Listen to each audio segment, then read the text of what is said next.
Welcome, dear friend, to Luminous Uplift, a quiet corner of the universe where science becomes a lullaby and every discovery feels like a gentle breath of wonder. We are so glad you are here tonight.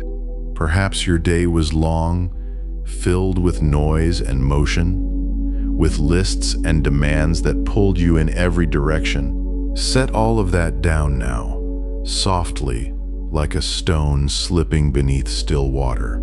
You are safe here. You can rest. Let your shoulders fall. Let your breath slow and allow your mind to simply float.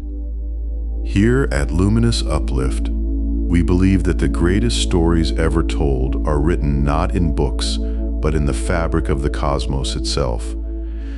We gather those stories with gentle hands and offer them to you as gifts for the in-between hours. When the world grows quiet and the stars outside your window begin their faithful watch. Tonight, we drift far beyond our familiar sky, sailing through the deep velvet of interstellar space toward distant suns and the soft spinning worlds that circle them. These are the exoplanets, thousands of them, each one a mystery wrapped in starlight, and some perhaps cradling the very conditions that life calls home. We will wander among them peacefully, searching with open hearts for a place that might one day welcome us.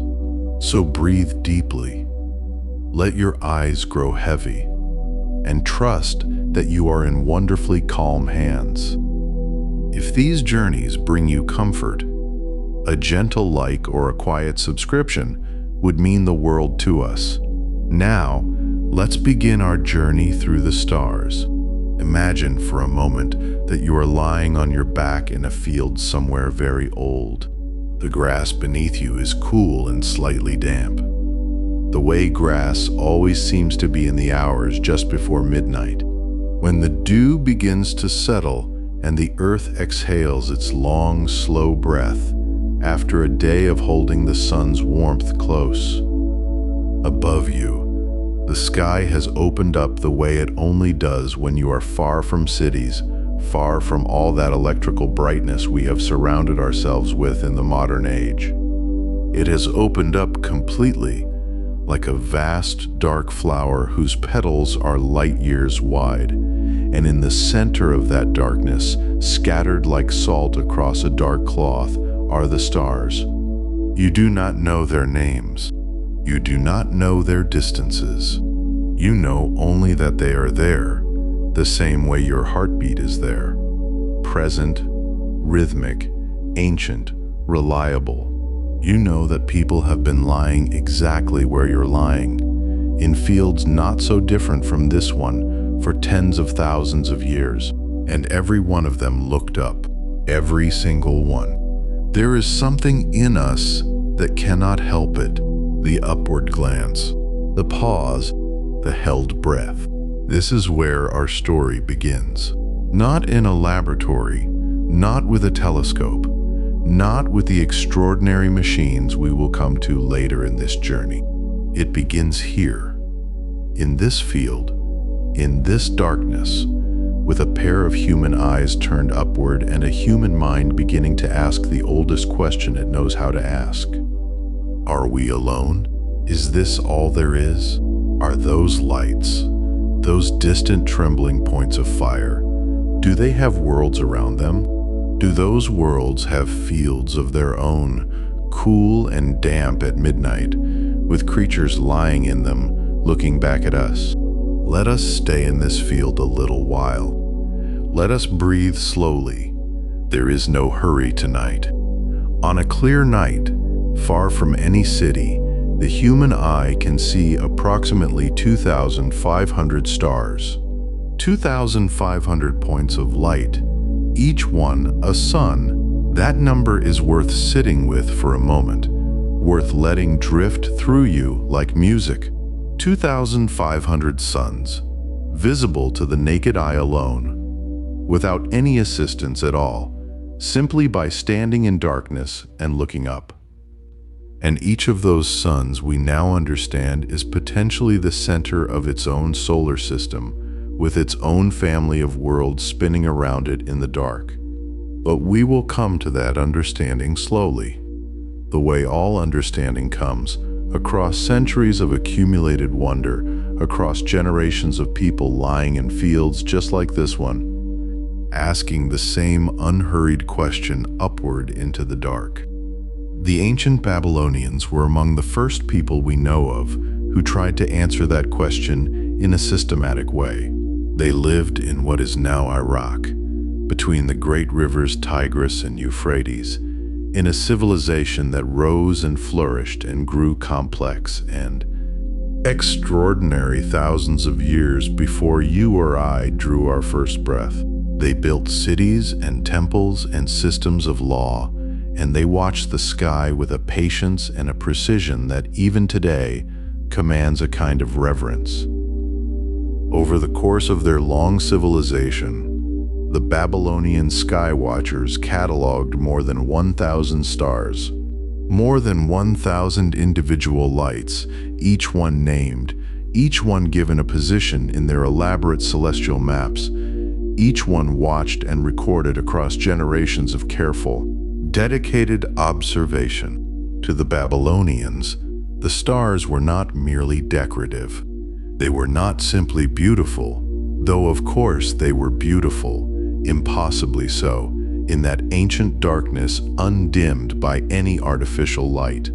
The stars were alive with meaning. Certain stars were believed to be the heavenly homes of their gods, divine residences in the sky, sacred addresses where the great forces of the universe could be found when they were not moving through the world of human affairs.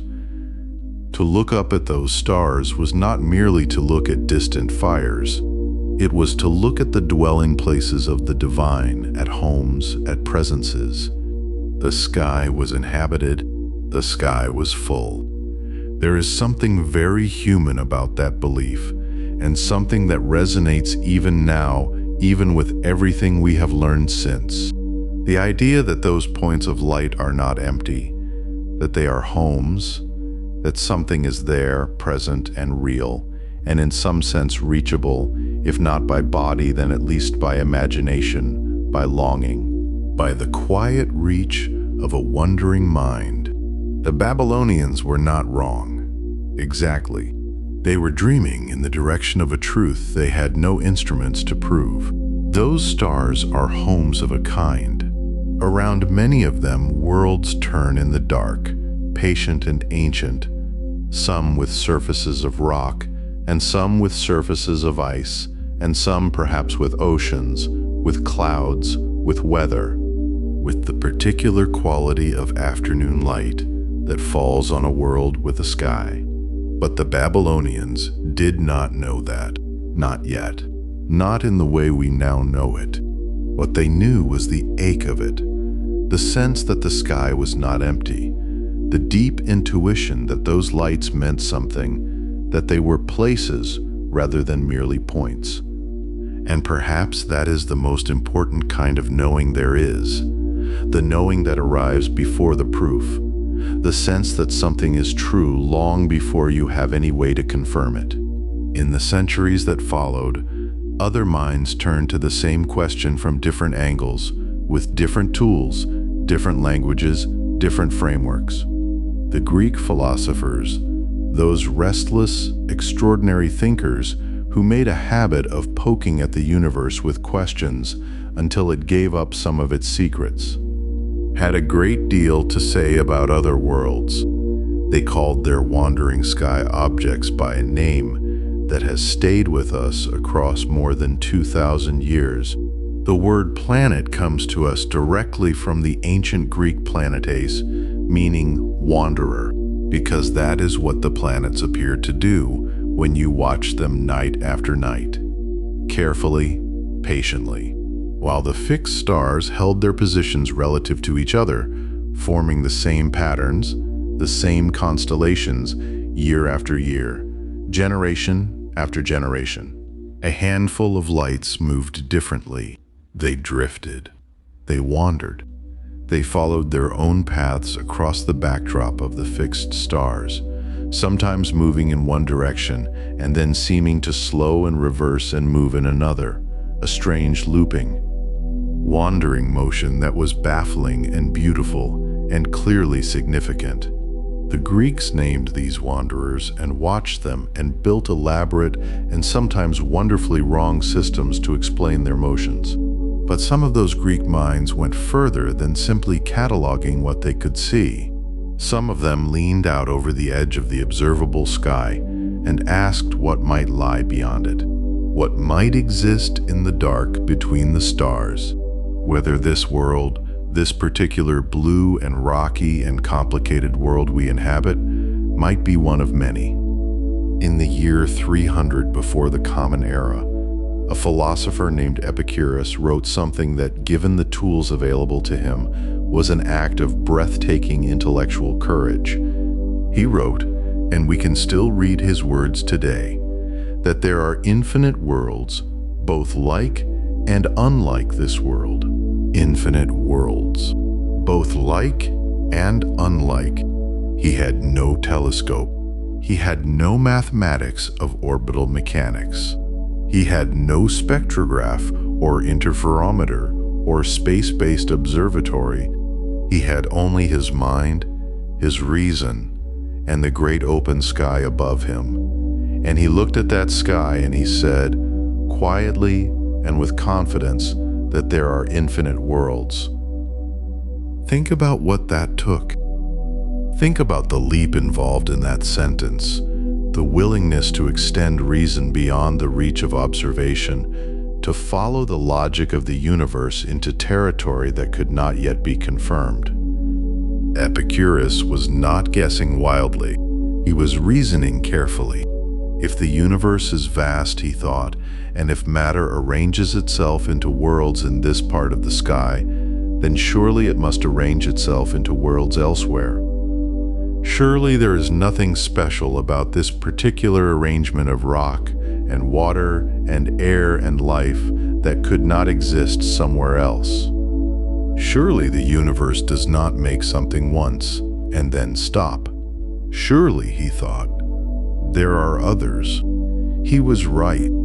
He was astonishingly, wonderfully, vertiginously right.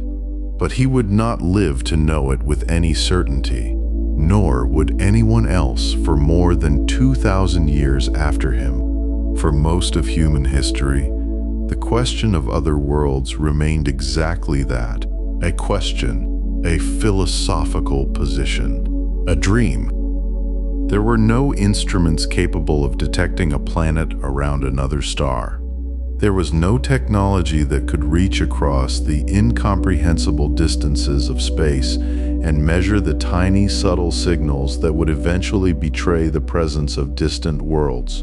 The idea of exoplanets, of planets orbiting other suns, existed in the minds of thinkers and dreamers and philosophers, but it existed only there, in the mind unconfirmed, unverified, beautiful and unprovable as a poem. And perhaps that is its own kind of wonder. Perhaps there is something worth honoring in those long centuries of unconfirmed dreaming. In the Babylonian skywatchers who mapped their 1,000 stars and believed them to be divine homes.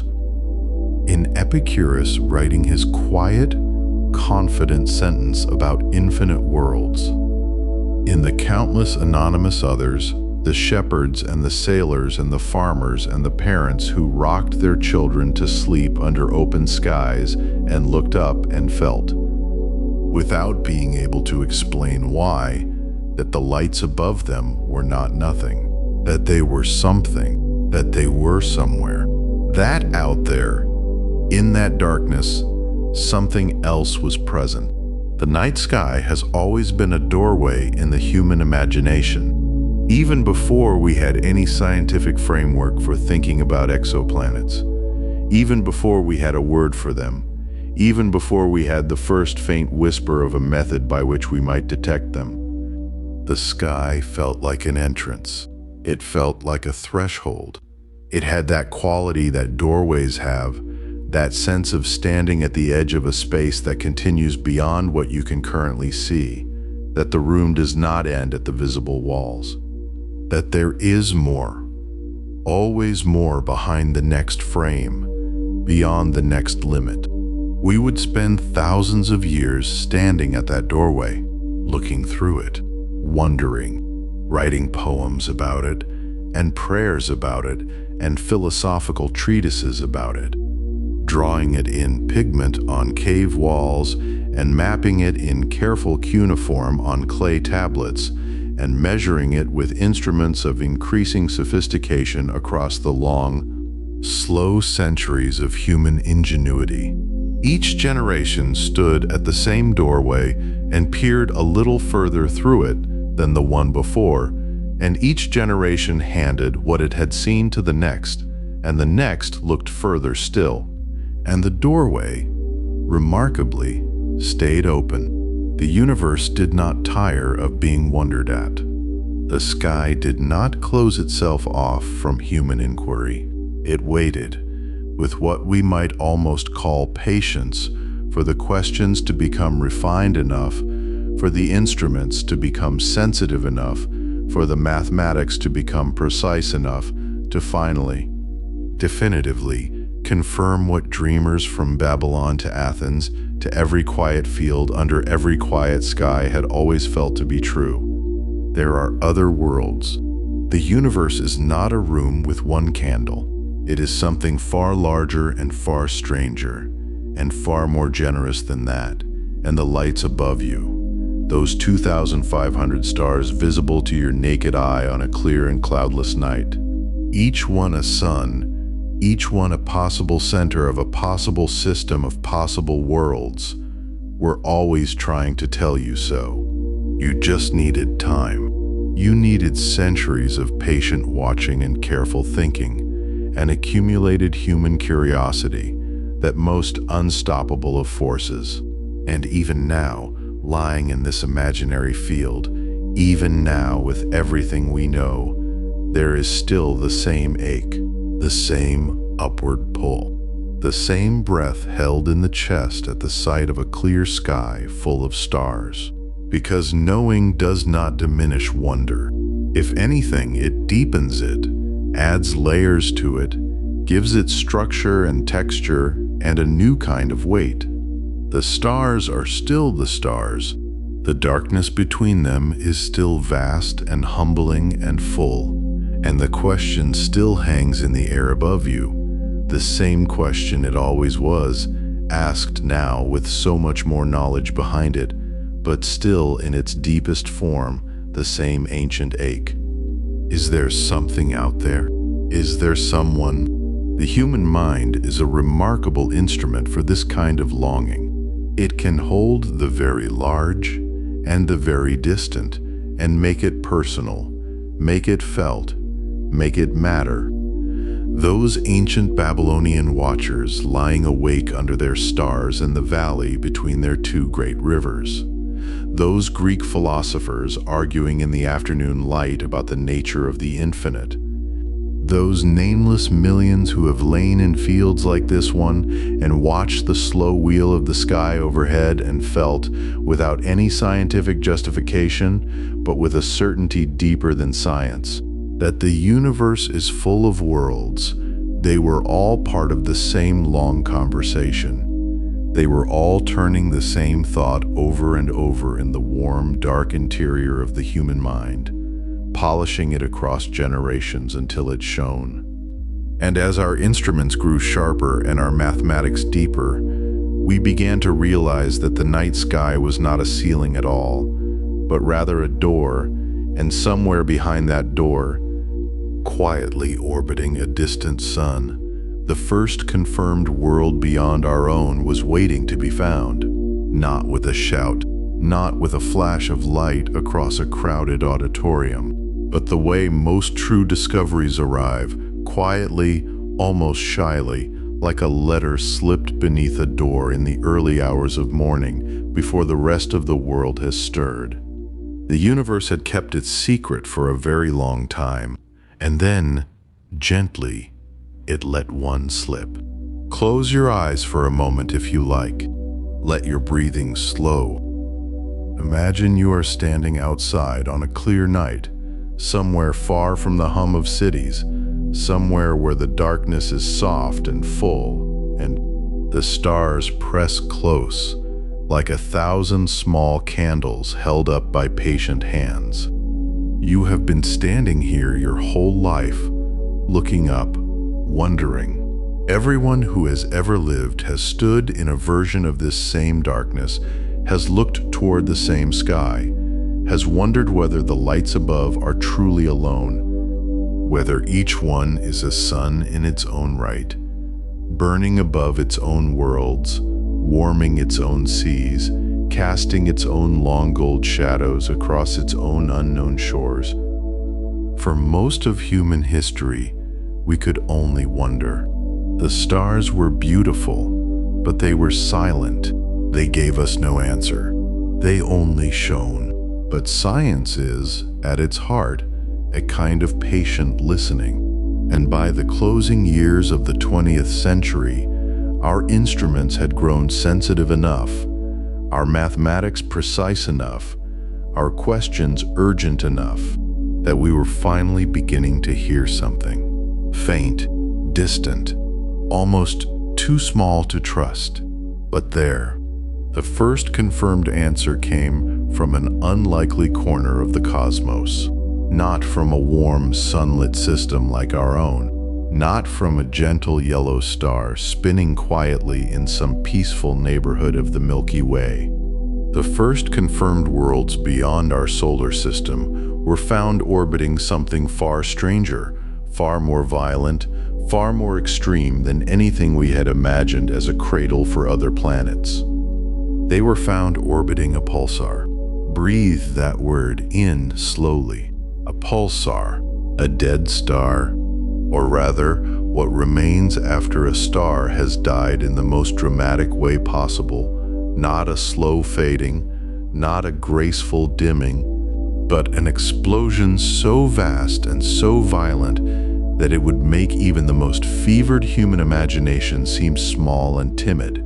A pulsar is the collapsed core left behind after a massive star collapses under the weight of its own exhausted gravity and then bounces outward in a supernova. A catastrophic detonation that for a brief moment outshines entire galaxies. What remains is a neutron star, an object so dense that a single teaspoon of its material would weigh billions of tons on Earth.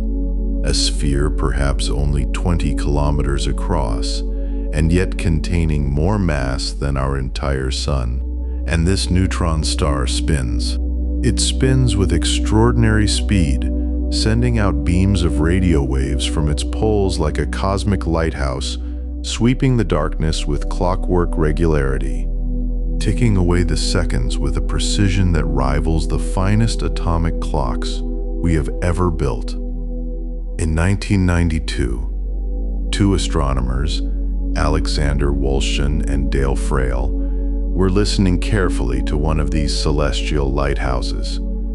They were studying a pulsar known as PSR 1257 plus 12, a dead star roughly 1,000 light-years from Earth, spinning hundreds of times every second. Its radio pulses arriving at our instruments with almost perfect metronomic consistency. Almost perfect.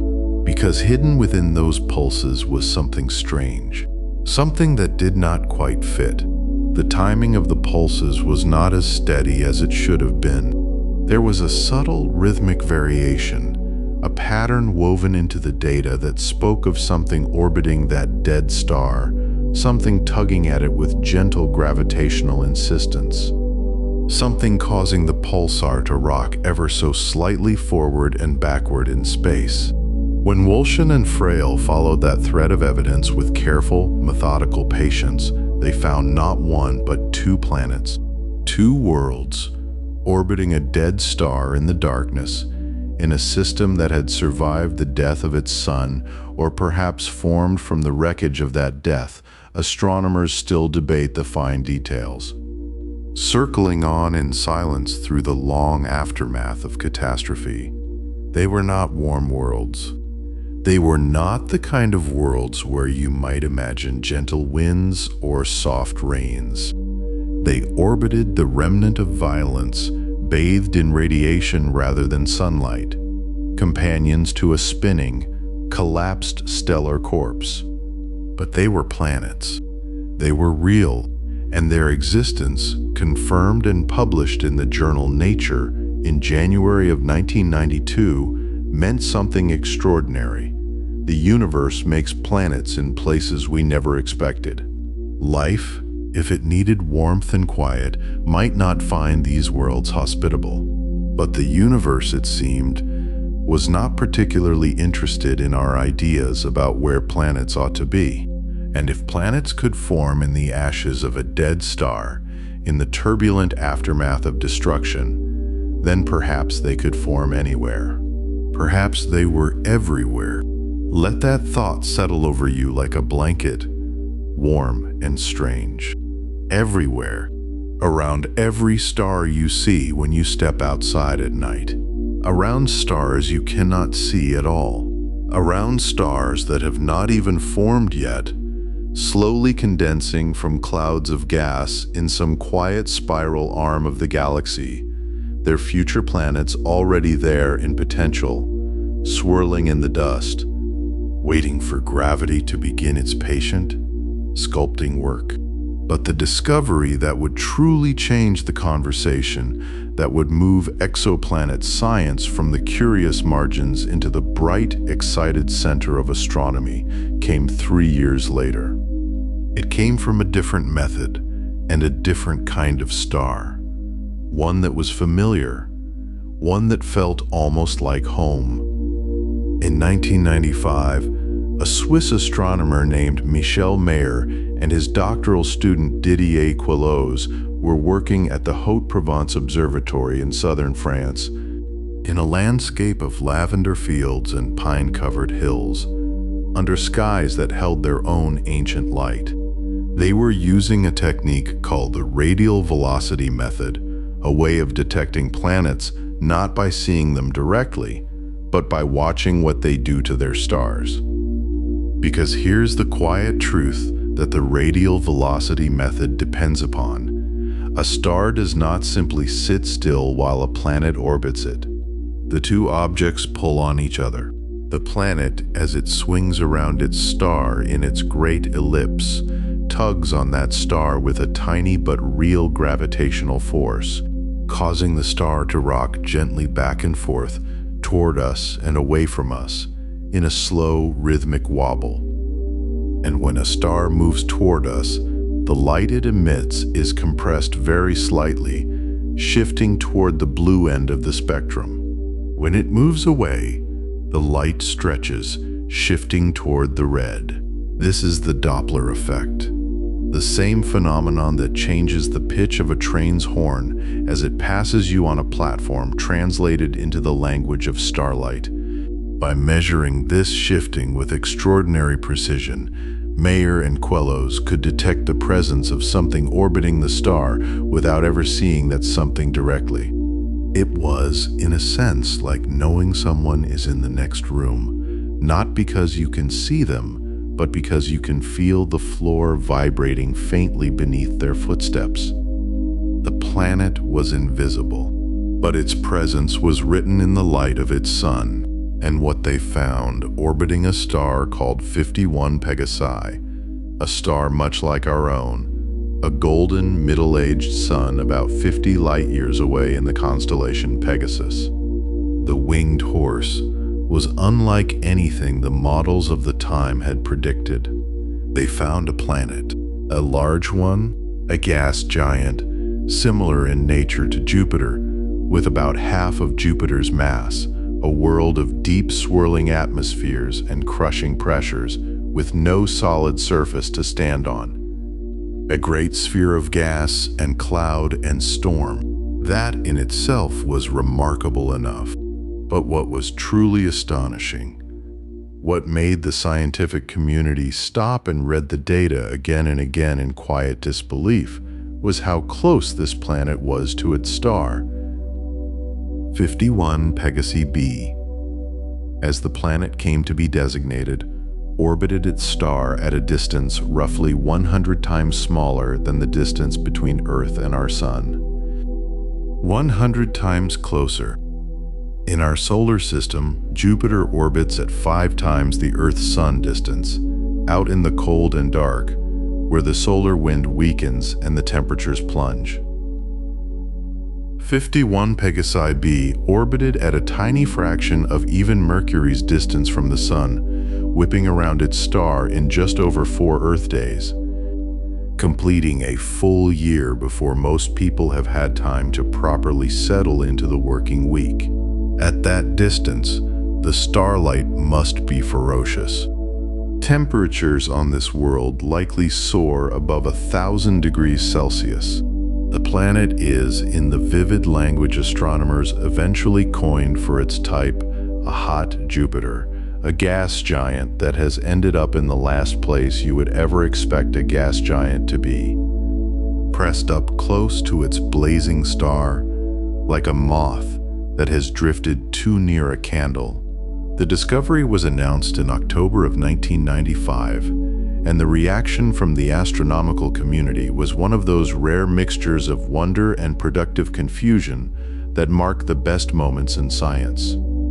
The moments when the universe surprises you so completely that you have to rebuild your understanding from the foundations up, because hot Jupiters should not, according to the theories of planetary formation that existed in 1995, be where 51 Pegasi b was. Gas giants form far from their stars, out in the cold regions of a solar system where volatile compounds freeze and accumulate, where there is enough raw material for a planet to grow to enormous size. They are not supposed to end up baking in the inner reaches of a solar system, so close to their parent star that a year passes in 4 days. The discovery did not disprove those models so much as it opened them up, pried them apart at the seams, and let in a flood of new questions. How did 51 Pegasi b get there? Had it migrated inward from further out, dragged by the gravitational drag of the disk of gas and dust that once surrounded its young star? Had it always been there, formed by some process the models had not yet accounted for? The debate would occupy theorists for years, and it is still not entirely resolved, which is one of the things that makes it so beautifully alive as a scientific question. What was not in doubt was the existence of the planet itself. Multiple observatories confirmed the signal. The wobble in the starlight of 51 Pegasi was real, and it was consistent, and it repeated with the perfect regularity of a planet locked in its orbital dance. Mayer and Quilloz had not made a mistake. They had found a world. For their discovery, they would wait more than 2 decades before the Nobel Committee came knocking. In 2019, Michel Mayer and Didier Queloz were awarded the Nobel Prize in Physics, sharing it that year with the cosmologist James Peoples. The award was long overdue in the eyes of many in the astronomical community. But perhaps there was something fitting about the wait, the same patient quality that the work itself had required, the same willingness to hold the discovery close and trust that the universe would eventually confirm what the data already knew. When Mayer accepted the prize in Stockholm, he spoke with the quiet warmth of a man who had spent decades watching a field grow from a handful of curious signals into a science that had cataloged thousands upon thousands of other worlds. He had seen in the span of his own career the universe go from a place where we suspected other planets must exist to a place where we knew they did, abundantly, prolifically, in forms and configurations that our imaginations had not prepared us for. The story of 51 Pegasi b is, in many ways, the story of a door being opened, not thrown wide open, not shattered off its hinges in some dramatic moment of revelation. opened the way doors are opened in the small hours of morning, when the house is still and quiet, and you do not want to wake anyone. Carefully, slowly, just enough to let the light from the next room fall across the floor. There was a star, 50 light years away, burning with the same kind of warmth as our own sun, and circling that star, closer than any planet in our solar system ever circles ours, was another world. A gas giant? Yes. Not the kind of world where you might walk along a shore or look up at a moon through breathable air, but a world nonetheless, a planet in the full meaning of the word.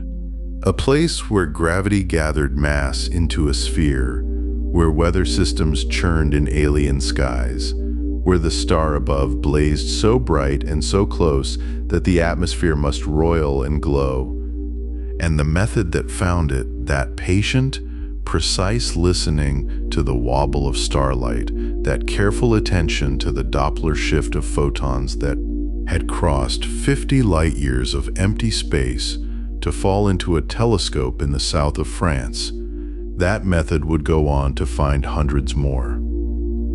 It was a tool, and like all good tools, once it had proven its worth, astronomers picked it up and carried it everywhere, pointing it at one star after another, listening for the subtle rocking, the tiny rhythmic shift in the light that whispered, "There is something here," circling, patient, present, and that single wobble in starlight, that barely perceptible trembling in the data, changed everything we thought we knew about our place in the cosmos.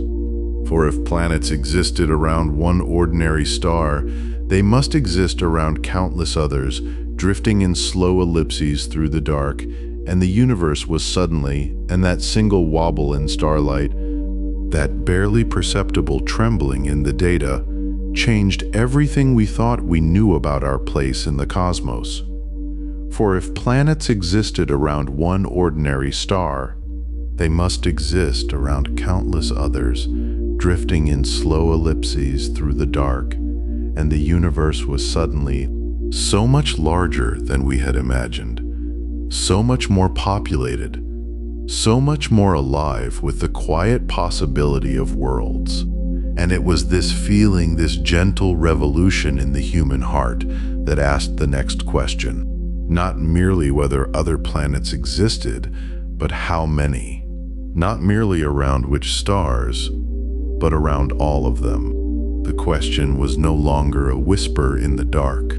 It had grown into something patient and bright, like a lighthouse turning slowly through the fog, sending its beam out across miles of uncertainty, illuminating in each slow sweep some new and glittering fragment of the truth. To answer a question that large, you need an instrument of extraordinary patience. You need something that does not blink, does not waver, does not grow tired or distracted by the dazzle of its own imagination. You need a machine built entirely for watching, a machine whose only purpose is to stare into the deep and count the tiny diminishments of light. And in March of the year 2009, humanity launched exactly such a machine into the void. It was called Kepler, named for the great Johannes Kepler, who, 4 centuries earlier, had mapped the elegant geometry of planetary orbits, who had seen in the motions of the planets something mathematical and beautiful and true. The telescope that bore his name was sent not to look at the solar system, not to examine familiar planets or neighboring moons, but to look much farther, to look at a single patch of sky in the constellations Cygnus and Lyra, a region of the Milky Way that held within its borders more than 150,000 stars, all of them burning quietly at their ancient distances, most of them ordinary, most of them yellow and orange and red, most of them perhaps not so different from our own sun. And Kepler simply watched them. That was the entirety of its mission, the whole of its purpose, to watch those stars without pause, without interruption, for year after year after year. There is something almost meditative about this if you let yourself feel it, something that asks you to slow down and breathe. Imagine being given one window to look through, one view, and spending 9 years in patient and luminous attention, searching for the smallest possible signal hidden within the ordinary glow. It is the kind of devotion we associate with monks and astronomers and lighthouse keepers, those quiet figures throughout history who understood that some truths only reveal themselves to those who are willing to wait. The method Kepler used to find its planets is called the transit method, and it is, in its essence, elegantly simple.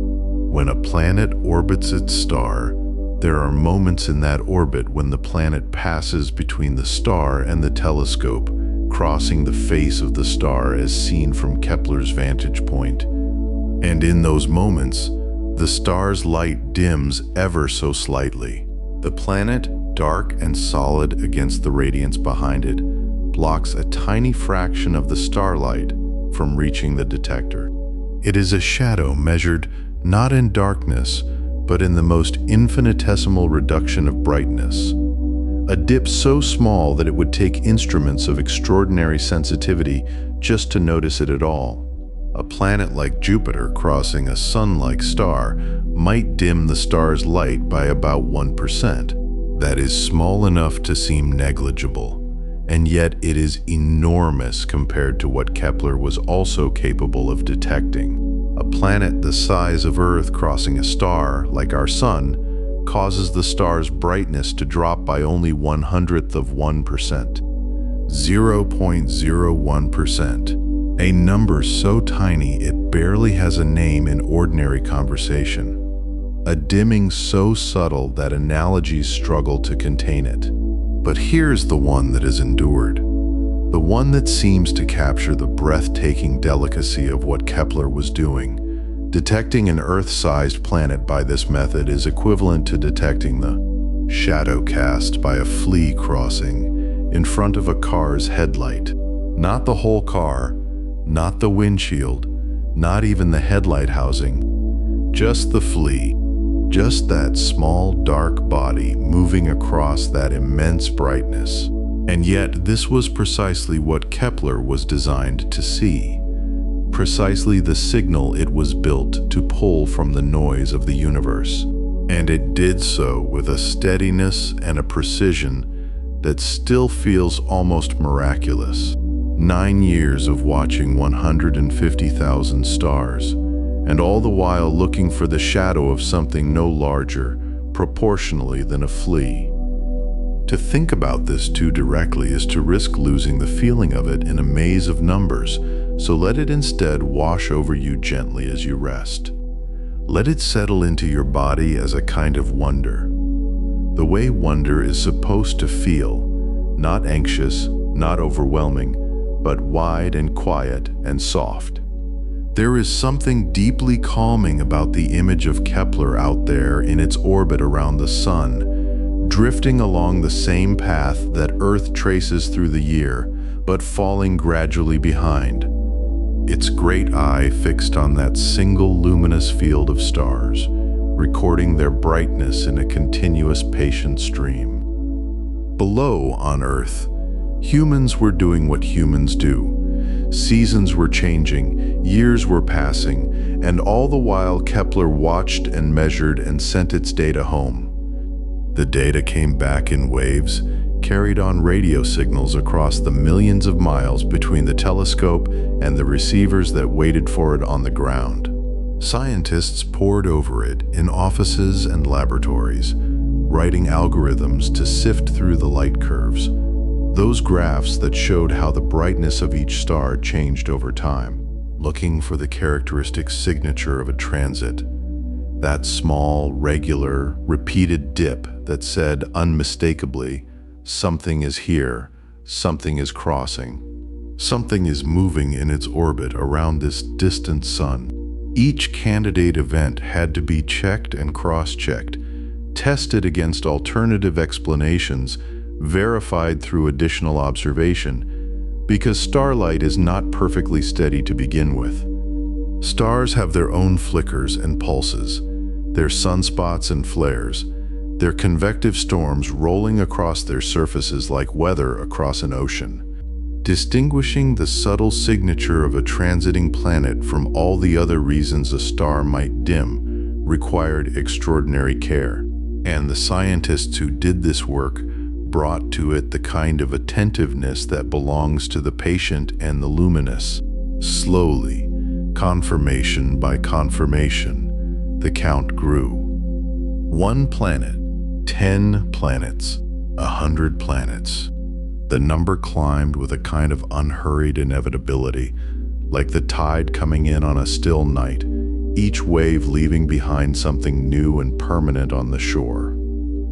By the time Kepler had finished its primary mission, and then its extended mission, by the time it had exhausted its fuel reserves in October of 2018 and sent its last transmission home and gone dark in the quiet cold of space, it had confirmed the existence of more than 2,600 exoplanets. 2,600 worlds, each one a real place orbiting a real star, each one detected through the patient art of watching for shadows in the light. And beyond those confirmed worlds, Kepler had also identified thousands of additional candidates, signals that looked like planets, that had the signature of planets, but that had not yet been fully confirmed, waiting in the archive for future telescopes and future scientists and future years of careful work.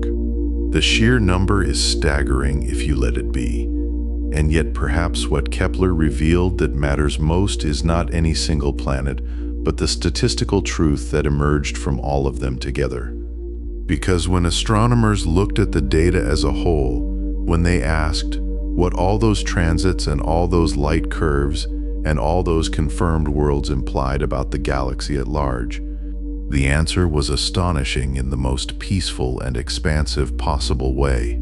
Kepler's data suggested, with a confidence that grows stronger with each passing year of further study, that nearly every star in the Milky Way hosts at least one planet. Not every other star, not every 10th star, nearly every star. Think about what that means. The Milky Way contains somewhere between 200 billion and 400 billion stars, and when astronomers speak carefully and conservatively about what Kepler showed us, they say that there are likely more than 100 billion planets in our galaxy alone. 100 billion planets, orbiting 100 billion stars, arranged in that great spiral disk of light that wheels overhead on clear nights. That smear of brightness our ancestors called the river of heaven. 100 billion is a number that resists imagination, and perhaps that is as it should be. Perhaps it is not meant to be fully grasped, only felt the way you feel the depth of the ocean, not by measuring it, but by standing at its edge and watching the horizon go on and on beyond any seeing. The universe, Kepler told us, is not a place of rare and lonely fires. It is a place profligate with worlds, generous beyond any expectation, scattered through with planets the way a meadow in summer is scattered with flowers, so many that you cannot count them, so many that the counting stops mattering, and what remains is simply the overwhelming, gentle fact of abundance. And in that abundance, there is something that feels almost like reassurance if you're willing to receive it. We grew up as a species thinking ourselves singular. We grew up looking at the night sky and seeing fires without names, distant and cold and probably empty. We grew up with the intuition, not always examined, not always admitted, that the universe was mostly space and mostly dark and mostly quiet, and that life, if it existed at all, was a fragile and improbable exception. But Kepler, with its 9 years of patient watching, its 150,000 stars, its flea-shadow precision, its confirmed thousands of worlds, and its implied billions more, whispered a different story. Not a story of exception, but a story of pattern. Not a story of singular improbable luck, but a story of something that happens and happens again and happens again around star after star after star, in the dark between the stars, in the outer arms of the galaxy, in the inner spiral, and the ancient globular clusters that orbit above the disk like slow and glittering clouds. Rest in that for a moment. Let the number settle. Let the image of those 150,000 stars, burning patiently in Kepler's gaze, become something soft in your mind. There is nothing urgent here, nothing that demands action or decision. This is simply the shape of the universe as we now understand it. Vast, yes, and dark between its lights, but filled with more worlds than we ever dared to count, circling their suns in orbits as ancient and unhurried as dreaming. Somewhere out there in the field of stars that Kepler watched, there are worlds where days and nights follow their own peculiar rhythms, where seasons turn on timescales nothing like our own, where the sky above whatever surface exists is painted with the particular light of a different sun. Some of those worlds are enormous gas giants, swirling storms the size of whole solar systems. Some are small and rocky and dark. Some orbit so close to their stars that their surfaces glow with permanent reflected fire, and some, a precious and carefully studied some, orbit in the temperate zones where liquid water might pool and evaporate and pool again, where the conditions that life as we know it seems to require are not impossibly out of reach. And it is here that the story begins to pull toward something almost breathless, something that asks you not to fall asleep yet, but to stay with the light just a little longer, to follow Kepler's beam as it sweeps one more time across the fog and illuminates in that slow, patient arc a category of worlds that astronomers began, with quiet excitement, to call habitable. Not habitable meaning certainly inhabited. Not habitable meaning life confirmed and waiting. But habitable meaning possible, meaning the temperature might be right, meaning the star is stable, meaning a planet the right size sits at the right distance, and the universe in that place has arranged itself into a configuration that at least does not say no. That at least leaves the door open. That at least allows the question to be asked. And so for 9 long years, Kepler kept its unblinking eye fixed upon those 150,000 distant suns, each tiny flicker in its data a potential world, a potential story, a potential home, and among the thousands of planets it revealed, a special few seemed to glow with something almost like, and so for 9 long years, Kepler kept its unblinking eye fixed upon those 150,000 distant suns, each tiny flicker in its data a potential world, a potential story, a potential home, and among the thousands of planets it revealed, a special few seemed to glow with something almost like promise, like the quiet warmth of a candle seen through frosted glass on a winter evening, beckoning, gentle, just enough to make you lean a little closer and wonder what might be living in that warmth. And what Kepler was searching for beneath all its mathematics and its patient photometry was something that scientists had given a very human name. They called it the habitable zone. Some called it, with a kind of tender whimsy that felt right for such a tender idea, the Goldilocks zone, a name borrowed from an old story about a small girl who wandered into a forest cottage and discovered, through trial and error, and the wisdom of her own small hands, that some things are too hot, some things are too cold, and some things are just right. The name is playful, yes, but the science behind it is as serious and as careful as anything human minds have ever attempted.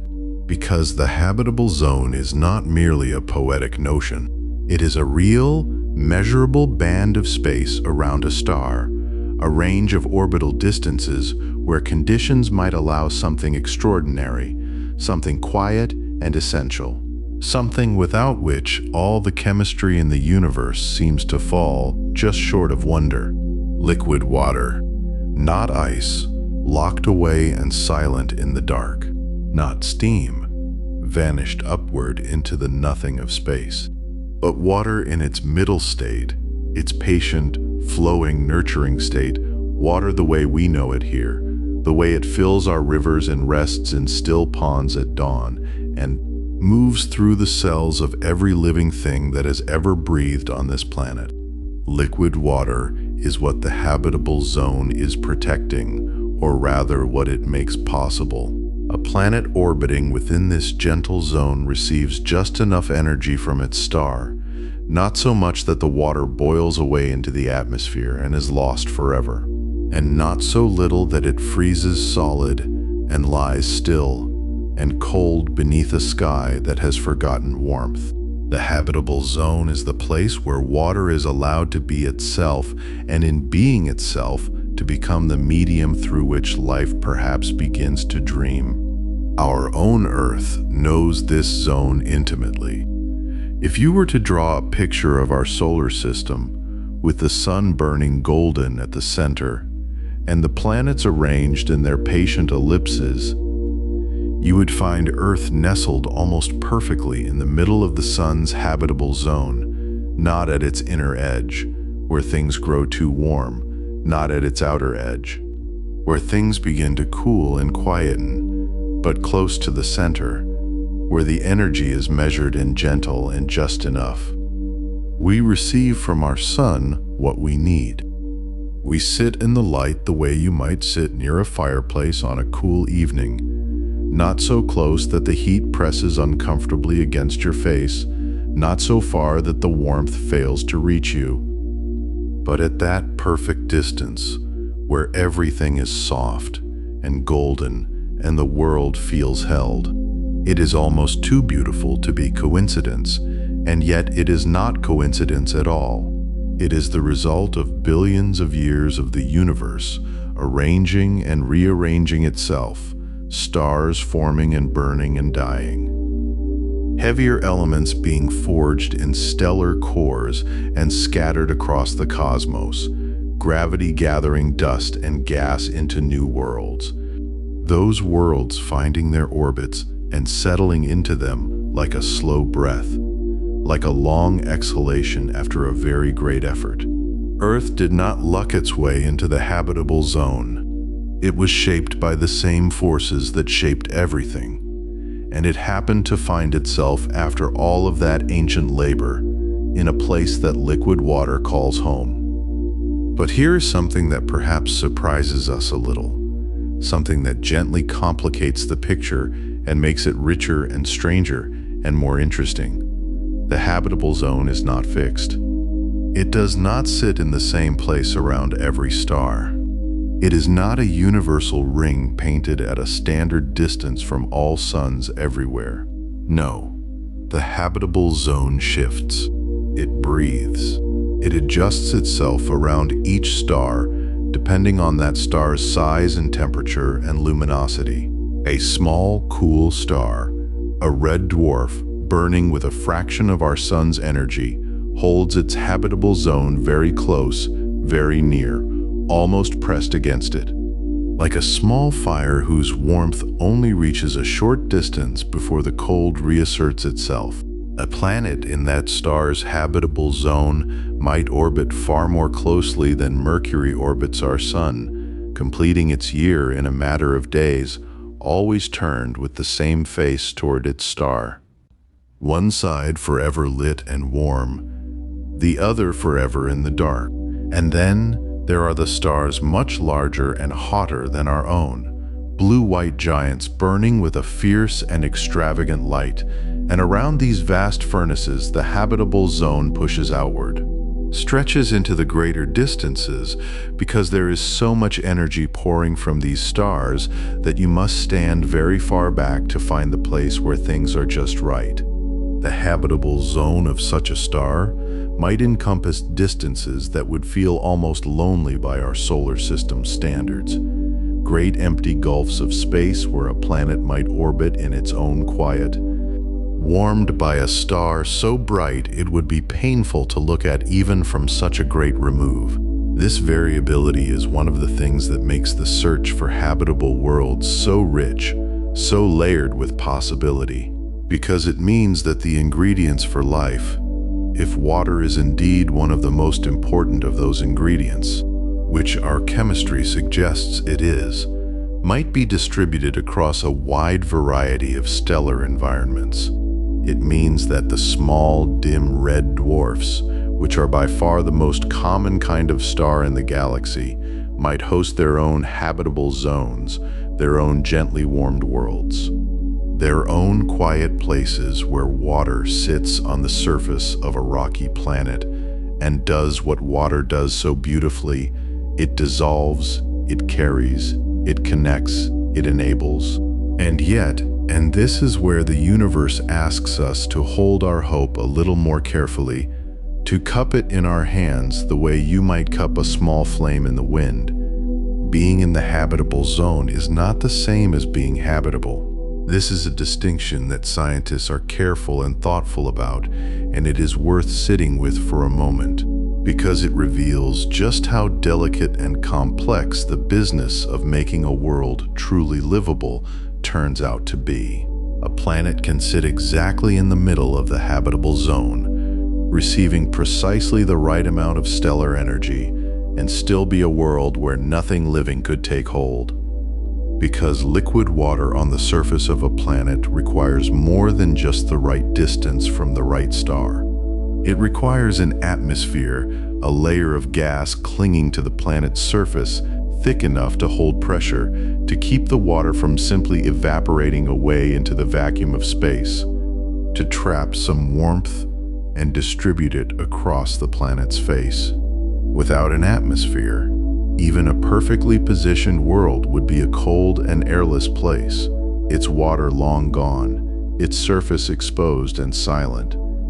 And the atmosphere must be the right kind. Too thick, too rich in greenhouse gases, and the warmth becomes a trap, a runaway warming that turns the planet into something like Venus, where the surface is hot enough to melt lead and the clouds are made of sulfuric acid. And the idea of liquid water on the surface feels like a very distant, very sad memory. Too thin, and the warmth bleeds away into space, and the planet grows cold and still, like Mars, whose ancient riverbeds whisper of water that once ran there but has long since been lost. Frozen underground or scattered into the thin and dusty air. Geology matters too. The interior of a planet, its churning molten heart, the movement of its tectonic plates, all of this plays a role in regulating the climate over long timescales, in cycling carbon through the atmosphere and back into the rock, in maintaining the chemical balance that keeps a world stable and temperate across the billions of years that life seems to need in order to take hold, to grow complex, to fill the seas and the land with its patient, inventive, endlessly varied forms. And then there is the magnetic field, perhaps one of the most quietly important features a world can possess. Earth has one, generated by the movement of liquid iron in its outer core, a great invisible shield extending far out into space around our planet, deflecting the solar wind, turning aside the charged particles that our sun sends streaming outward in all directions. Without that shield, our atmosphere would slowly be stripped away, particle by particle. The way Mars's atmosphere was stripped, leaving the planet cold and bare and unprotected. The magnetic field is not glamorous.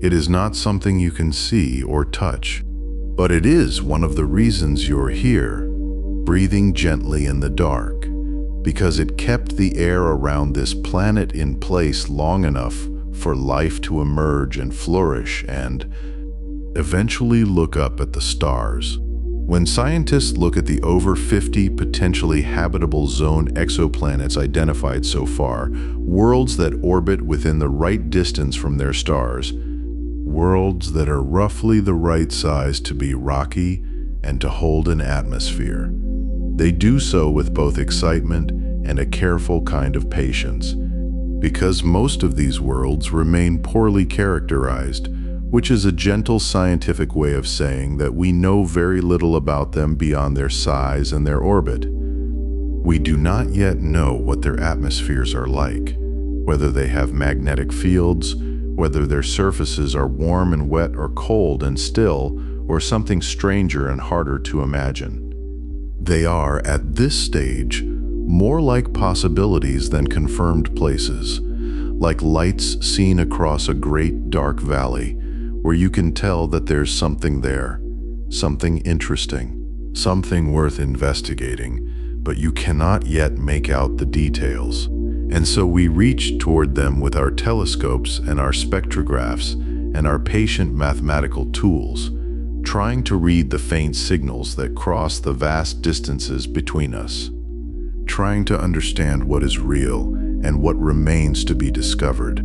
Each of these worlds carries within it the question that has always accompanied humanity's gaze upward: are we alone? And each of them for now answers only with silence and with light, which is perhaps not so different from the way the universe has always answered us, with beauty held just out of reach, with mystery wrapped in measurement, with wonder that deepens the more carefully we look. The habitable zone, for all its scientific precision, is at its heart a deeply hopeful idea. It is the universe acknowledging that there are places scattered through the galaxy where the conditions for life, or at least for the medium of life, might exist. It is a reminder that the same physics that governs the falling of leaves and the rising of tides also governs the distance at which water stays liquid around a star, which means that the conditions for life are written into the fundamental rules of the cosmos, are not accidental or rare in principle, but are perhaps simply waiting patiently in the right places for the right chemistry to find them. And water, liquid, quiet, patient water, sits at the center of all of it, not because we cannot imagine life without water, though for now that imagination stretches us, but because everything we know about living things, every cell and every enzyme and every slow conversation between molecules that adds up to the extraordinary fact of being alive, depends on water to carry it, to enable it, to make it possible. Water is the solvent of life. It is the medium through which all the small miracles of biochemistry occur. It is patient and it is gentle and it asks very little, only the right temperature, the right pressure, the right conditions, and then it becomes the foundation upon which everything living is built. And so when scientists search the habitable zones of distant stars, they are searching at the deepest level for water, for the possibility of water, for rocky worlds where rivers might flow in the low light of a distant sun, where rain might fall on ancient stone, where somewhere in the warm, shallow margins of an alien sea, chemistry might be taking its first tentative steps toward something more, toward replication, toward metabolism, toward that quiet, stubborn, improbable miracle that we call life. It is a search conducted in the dark, across distances so great that the light we receive from these stars left them before any of us were born, before our cities were built, before our languages were spoken. Ancient light, carrying ancient information, received now by instruments of glass and metal and human ingenuity, interpreted by minds that evolved on a small, wet world in the middle of its own star's gentle zone. There is something almost circular about it, something that feels complete and right and worthy of the long, sleepy breath of a universe that has been arranging itself for this kind of looking for 13 billion years. The habitable zone is not a guarantee. The universe does not deal in guarantees, but it is an invitation, a soft and genuine invitation extended by the physics of stars and orbits and the boiling and freezing points of water to look more carefully, to reach a little further, to wonder a little more openly about what might be out there, circling in the warmth of some other sun, waiting to be found, or perhaps simply existing quietly in its own right, with no knowledge of us at all. And perhaps that is the most beautiful possibility of all, that somewhere in the galaxy, in the habitable zone of some small and patient star, a world is simply living its life, cycling through its seasons, turning beneath its sky, water moving across its surface in all the ways that water moves, unhurried and unobserved, not waiting for us, not signaling to us, simply being in the way that life, when it is truly settled and at home, simply is. That thought is a gentle one, and it is the kind of thought that is good to carry into sleep, the kind of thought that sits quietly in the mind and asks nothing of you except that you let it be there, warm and soft and possible, like light through a window on a cool morning, like the first faint warmth of a sun that has been rising over the same horizon for 5 billion years, faithful and unhurried, and just enough for liquid water, scientists remind us, is not merely a convenience for life, but its very cradle, and somewhere in that gentle band of warmth around a distant star, where oceans might rest undisturbed beneath an alien sky, a rocky world was circling at just the right distance, wrapped in an atmosphere we had not yet learned to read. And so we waited, patient as astronomers have always been patient, turning our instruments toward the dark and listening for the faint grammar of worlds we had never touched. There is something deeply personal about the search for rocky planets, not gaseous giants swirling with storms the size of continents, not ice giants frozen at the edges of their solar systems, but solid worlds, worlds with ground beneath them, with surfaces you might one day press your palm against and feel the warmth of a distant sun conducted upward through stone.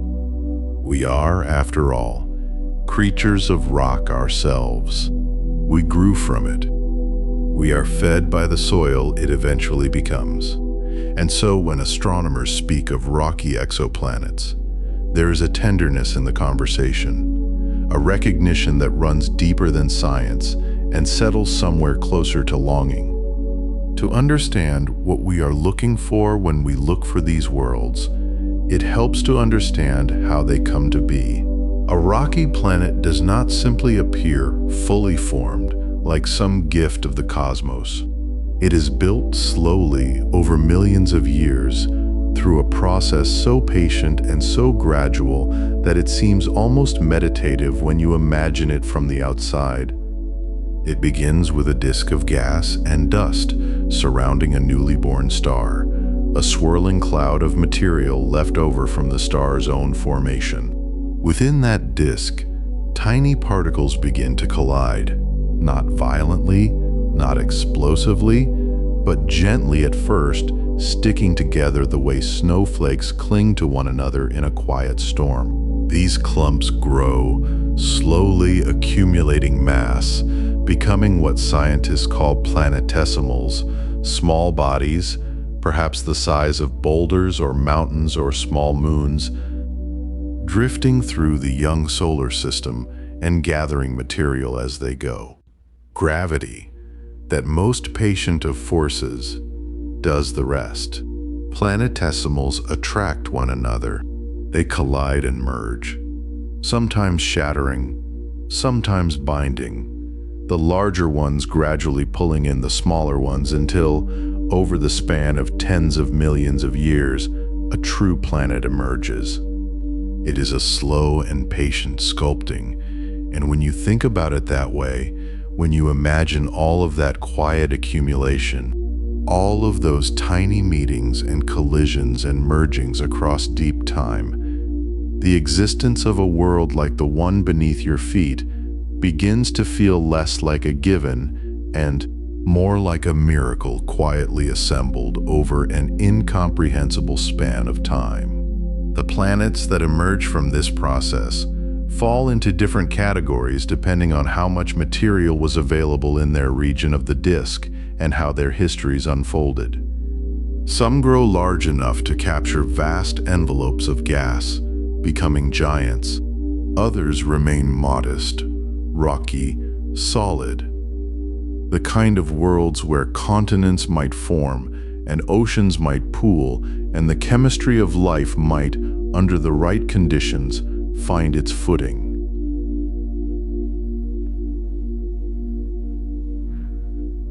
Earth is one of these. Mars is another.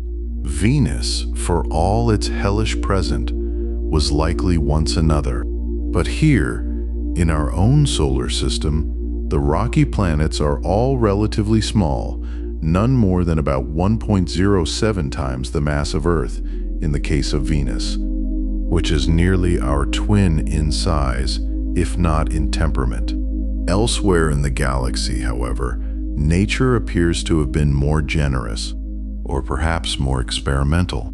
When we began surveying other solar systems with instruments capable of detecting distant worlds, we discovered a class of planet that simply does not exist in our own cosmic neighborhood. A class that has become one of the most intriguing categories in all of planetary science. We call them super-Earths, planets with masses somewhere between 1 and 10 times that of our own world.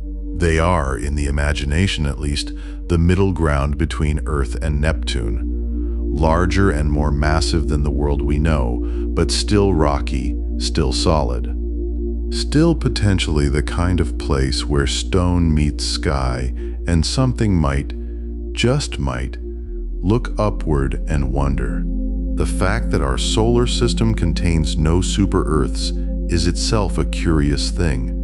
A gap in our local experience that makes these planets feel both familiar and exotic all at once. We can model them.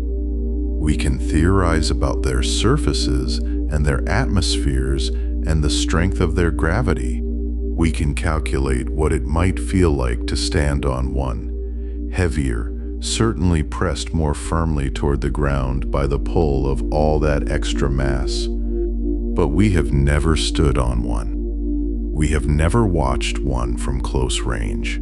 They exist, for now, only in the data streams of our telescopes and in the quiet corridors of our imaginations. One of those imaginations was given a particular gift in the year 2015, when astronomers working with data from the Kepler Space Telescope announced the discovery of a planet that the world would come to call Earth's cousin. Its name, as names in this catalog tend to be, is not poetic, Kepler 452b, but the story it carries is poetry enough. This world orbits a star that is strikingly similar to our own sun, just slightly older, slightly brighter, burning with the same general warmth and yellow-white light that has nurtured life on Earth for billions of years.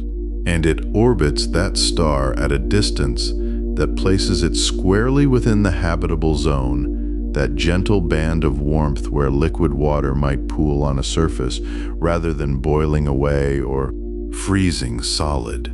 It is 1,400 light years from Earth. That distance, if you let yourself feel it rather than simply measure it, is staggering. The light arriving at your eyes from that direction right now left before the Roman Empire fell. before the first cathedrals were built, before much of what we call human history had even begun. And yet the planet is there, circling its star in approximately 385 days, almost exactly one Earth year. As though nature had assembled a rough draft of our own world and set it spinning in a corner of the galaxy, we are only now learning to see. Kepler 452b is estimated to be about 1.5 times the diameter of Earth, which places it in that super-Earth category, a world larger and more massive than ours, but perhaps not so different in character. Whether it has an atmosphere, whether liquid water exists on its surface, whether it is rocky at its core or has transitioned into something more exotic, these remain open questions. Gentle mysteries still unsolved. But the simple fact of its existence, the discovery that a sun-like star in a far corner of the Milky Way hosts a world of broadly Earth-like proportions in an Earth-like orbit. That discovery landed in the collective consciousness of humanity, with the soft weight of something long suspected finally confirmed. Scientists are careful with their language, appropriately measured when they speak of what Kepler 452b might or might not be. They do not promise oceans or continents, or the smell of rain on warm stone, but they do not need to. The imagination fills those spaces on its own, drawn by some deep gravitational pull toward the idea of home reflected in an alien sky. And yet, even as Kepler 452b was earning its reputation as Earth's distant cousin, the cosmos was preparing to offer something even more arresting. Something closer, something that would not merely satisfy the imagination, but set it trembling with the particular excitement of the almost reachable. In 2017, astronomers announced the discovery of a planetary system unlike anything they had seen before, a system so extraordinary in its arrangement, so startling in its implications, that the announcement reached far beyond the usual audiences of planetary scientists and filtered into the broader world like light through a suddenly opened door. The system is called TRAPPIST-1, named for the telescope network that first identified it, a small, dim star lying just 39 light-years from Earth, practically on our cosmic doorstep compared to the vast distances that characterize most exoplanet discoveries. And around this quiet, unassuming star, astronomers found 7 worlds, 7 Earth-sized rocky planets orbiting in a tight and intricate dance, each one a potential world in its own right. 7. The number alone is remarkable. But it is what those 7 planets represent that makes the breath slow and the mind wander into the starlit hours of speculation. 3 of those 7 worlds lie within the habitable zone of their star, the region where temperatures might permit liquid water to rest on a surface, patient and still, reflecting the ruddy light of a sun that is nothing like our own but is a sun nonetheless.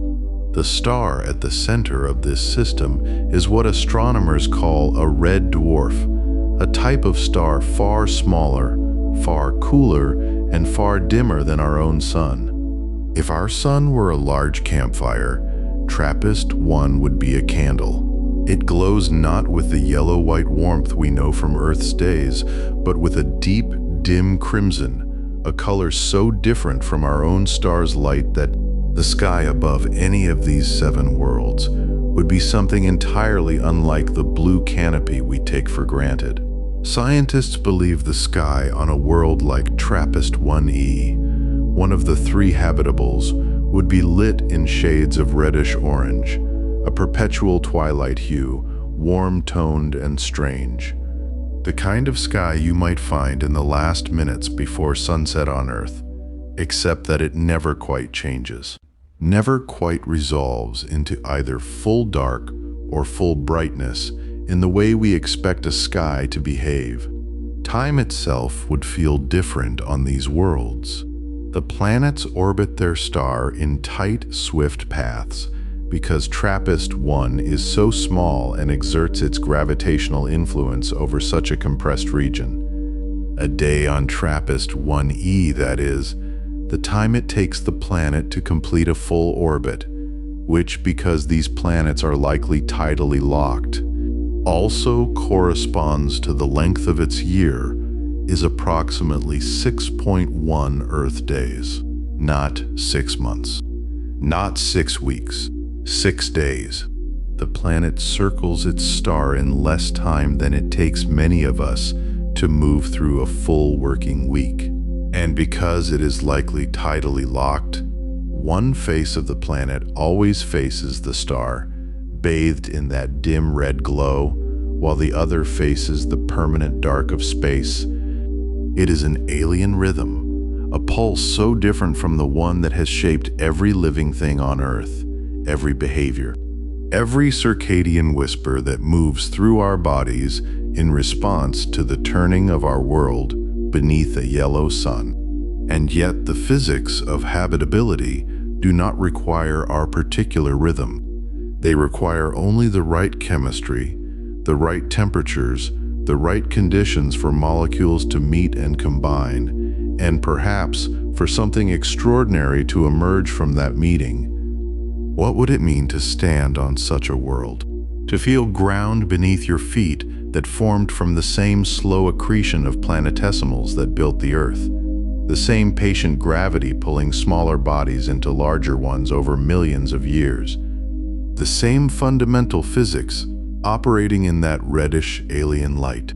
The surface gravity of TRAPPIST-1e is estimated to be close to Earth's own. You would not feel crushed, would not stumble under unexpected weight. You might, if you stood at the edge of that permanent twilight zone between the lit side and the dark, feel a wind that never stops, driven by the temperature differential between the two hemispheres.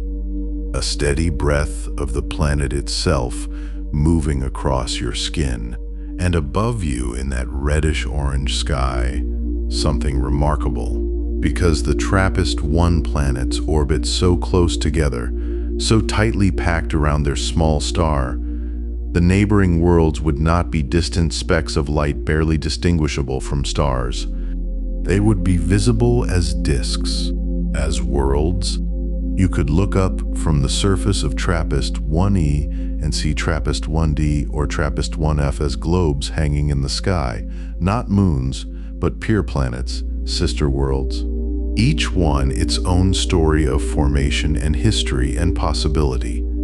Each one close enough to appear as something more than a point of light.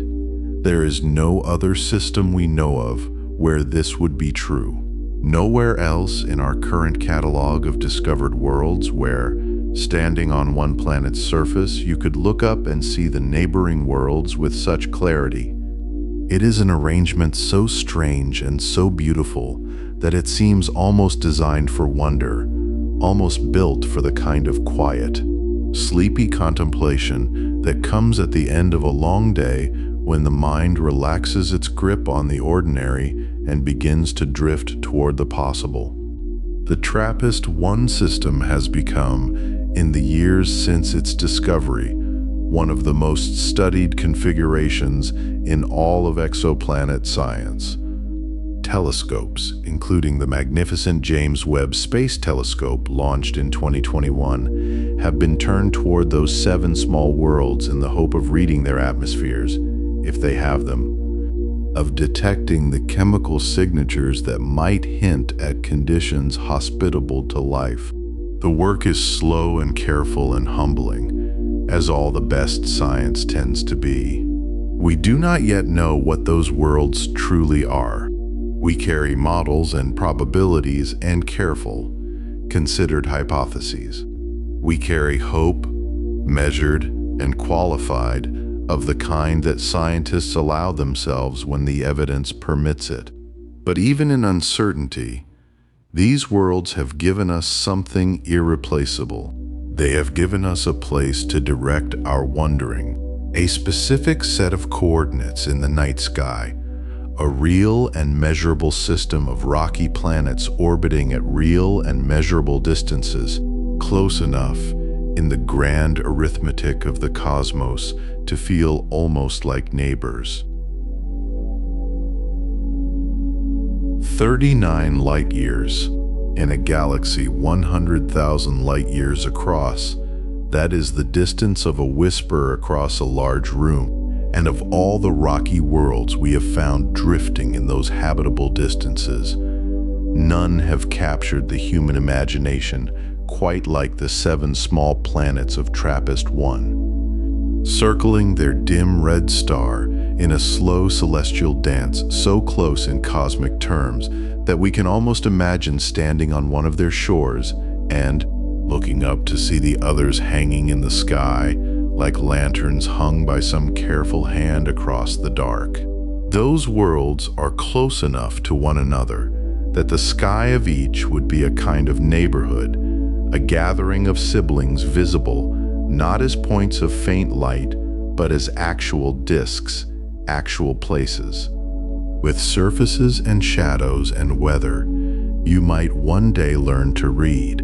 It is one of the most quietly astonishing arrangements we have ever discovered, and it sits at the heart of why astronomers return to TRAPPIST-1 again and again with their finest instruments and their most patient attention. But even TRAPPIST-1, for all the tenderness with which we hold it in our scientific imagination, is still a mystery in the deepest sense. We know where those planets are. We know their sizes and their masses and something of how they pull on one another as they glide along their orbits. What we do not yet know, what we are only now beginning to learn how to ask, is what hangs above them, what surrounds them, what they breathe, if anything breathes at all. And that question, the question of atmosphere, is perhaps the most delicate question of all. Think for a moment about what an atmosphere actually is. It is a veil, a thin, tender wrapping of gas clinging to the surface of a world by nothing more than gravity's gentle insistence on Earth. That veil is so familiar we forget it is there at all. We move through it the way fish move through water, without thought, without noticing the medium that carries our voices and our weather and the oxygen that keeps us here. But from a distance, from very far away, that same invisible wrapping becomes something readable, something that catches the light in particular ways and tells its story in wavelengths. This is the art and science of what astronomers call transmission spectroscopy, and it is one of the most beautiful techniques that human ingenuity has ever devised. Here's how it works, and try to follow it gently, because it is a process as elegant as anything in nature. When a planet passes in front of its star, that transit we spoke of earlier, that brief dimming of the light, it does not simply block the starlight like a coin held up against a lamp. The planet itself is solid at its center. Yes, but at its edges, where the solid world gives way to the soft envelope of its atmosphere, something more subtle happens. The starlight does not stop there.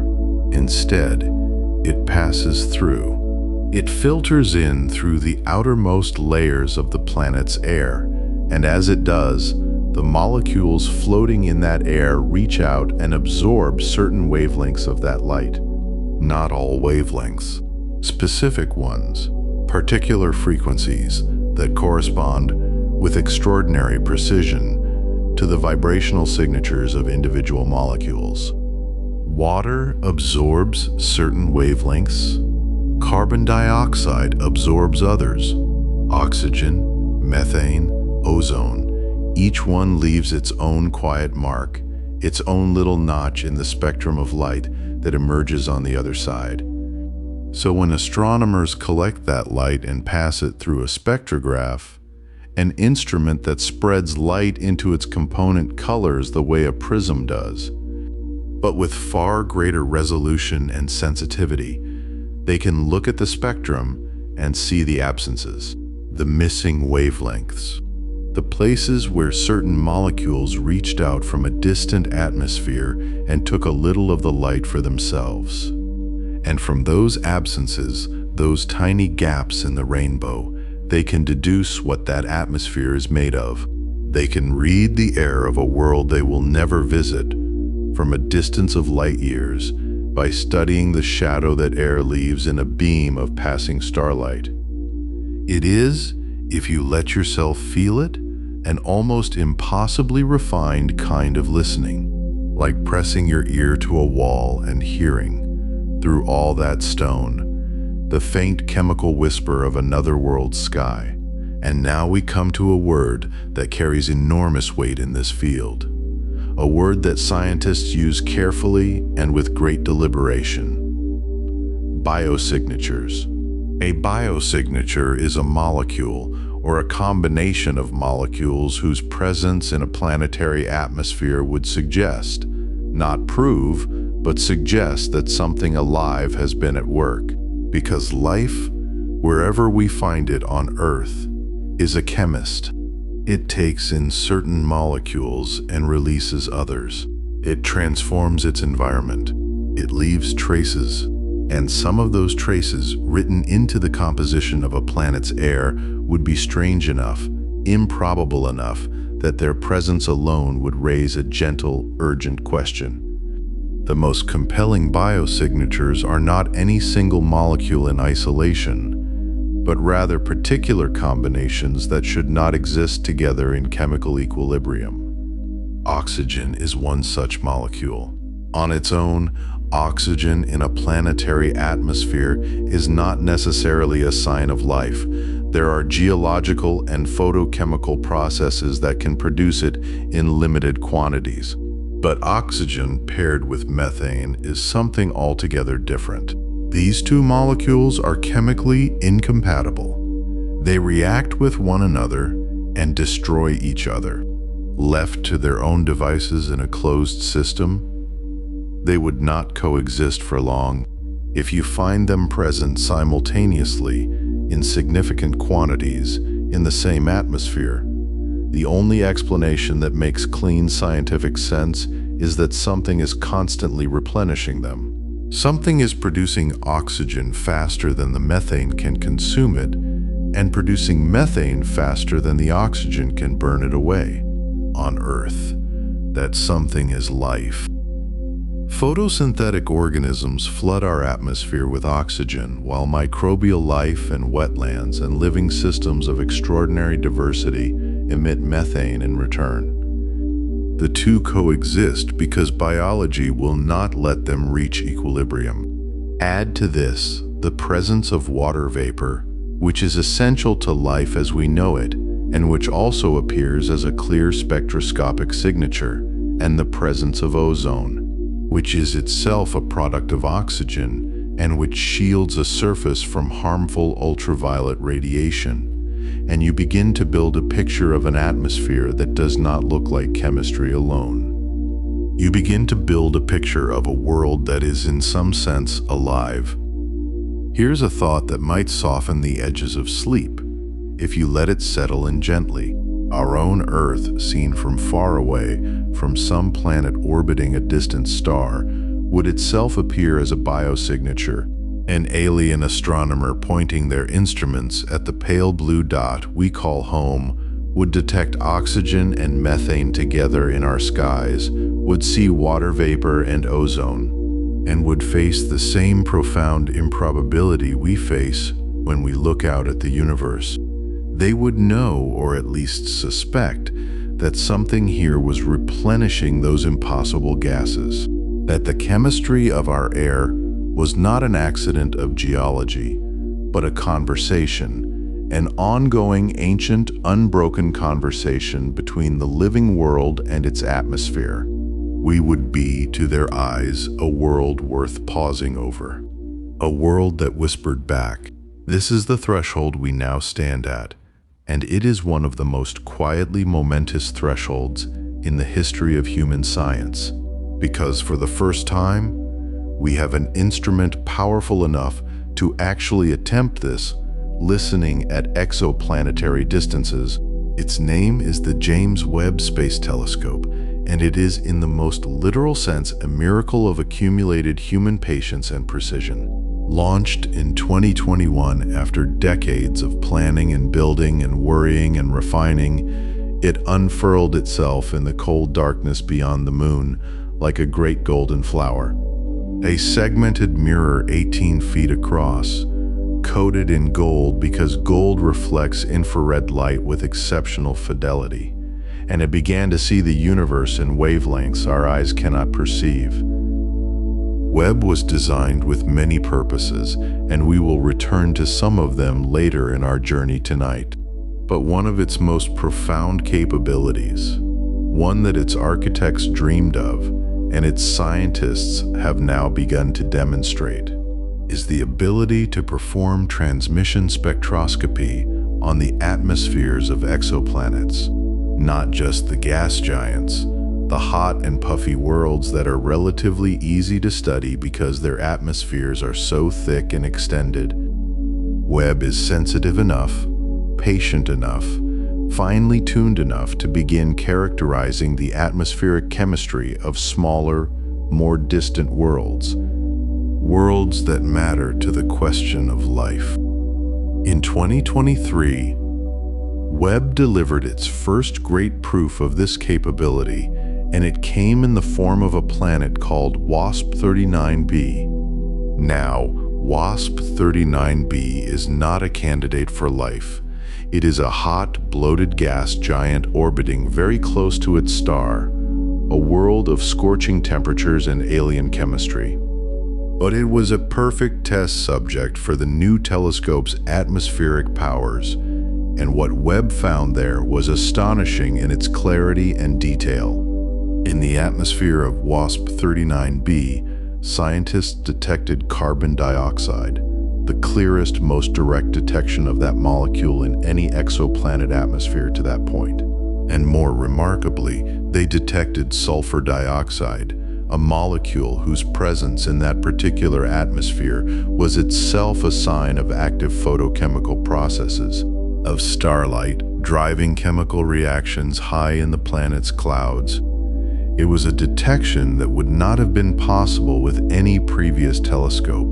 It was Webb showing us what it could do, stretching out its golden mirror and reading the air of a world hundreds of light years away with a precision that made the entire scientific community pause in something very close to reverence.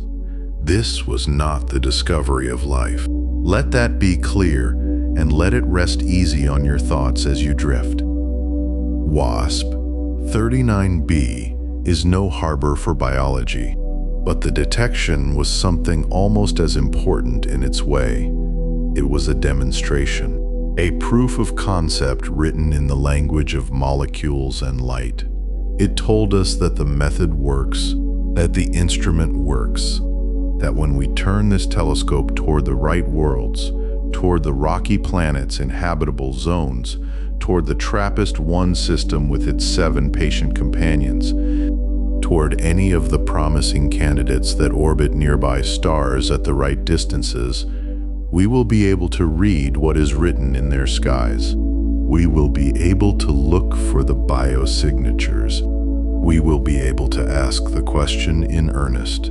That is where we are, not yet at the answer, but standing at the door of the question with better tools than any generation before us has ever held.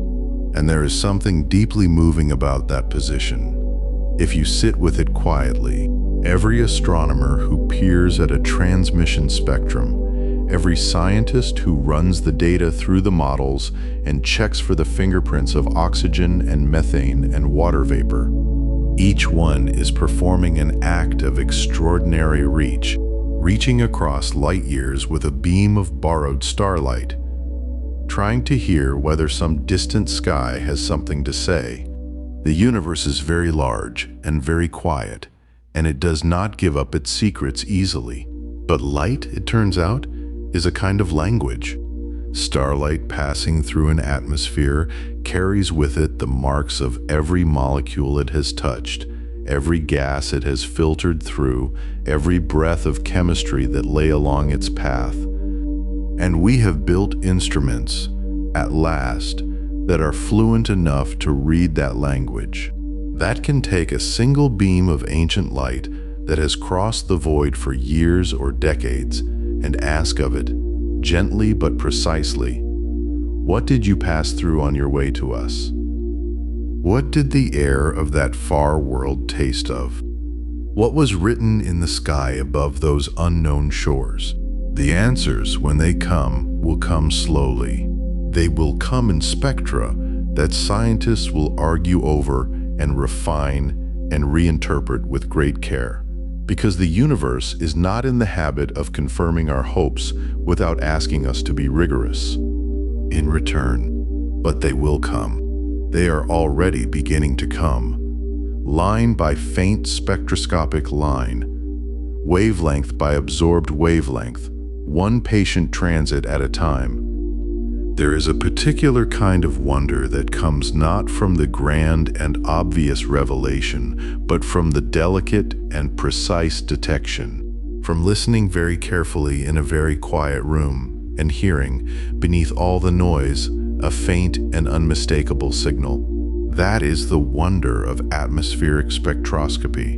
That is the wonder of this moment in the history of the search for life beyond our world. We are learning to hear whispers from across the darkness, and even if those whispers have not yet told us what we most hope to hear, the fact that we can hear anything at all is extraordinary enough to keep the eyes open for just a little longer, just long enough to wonder.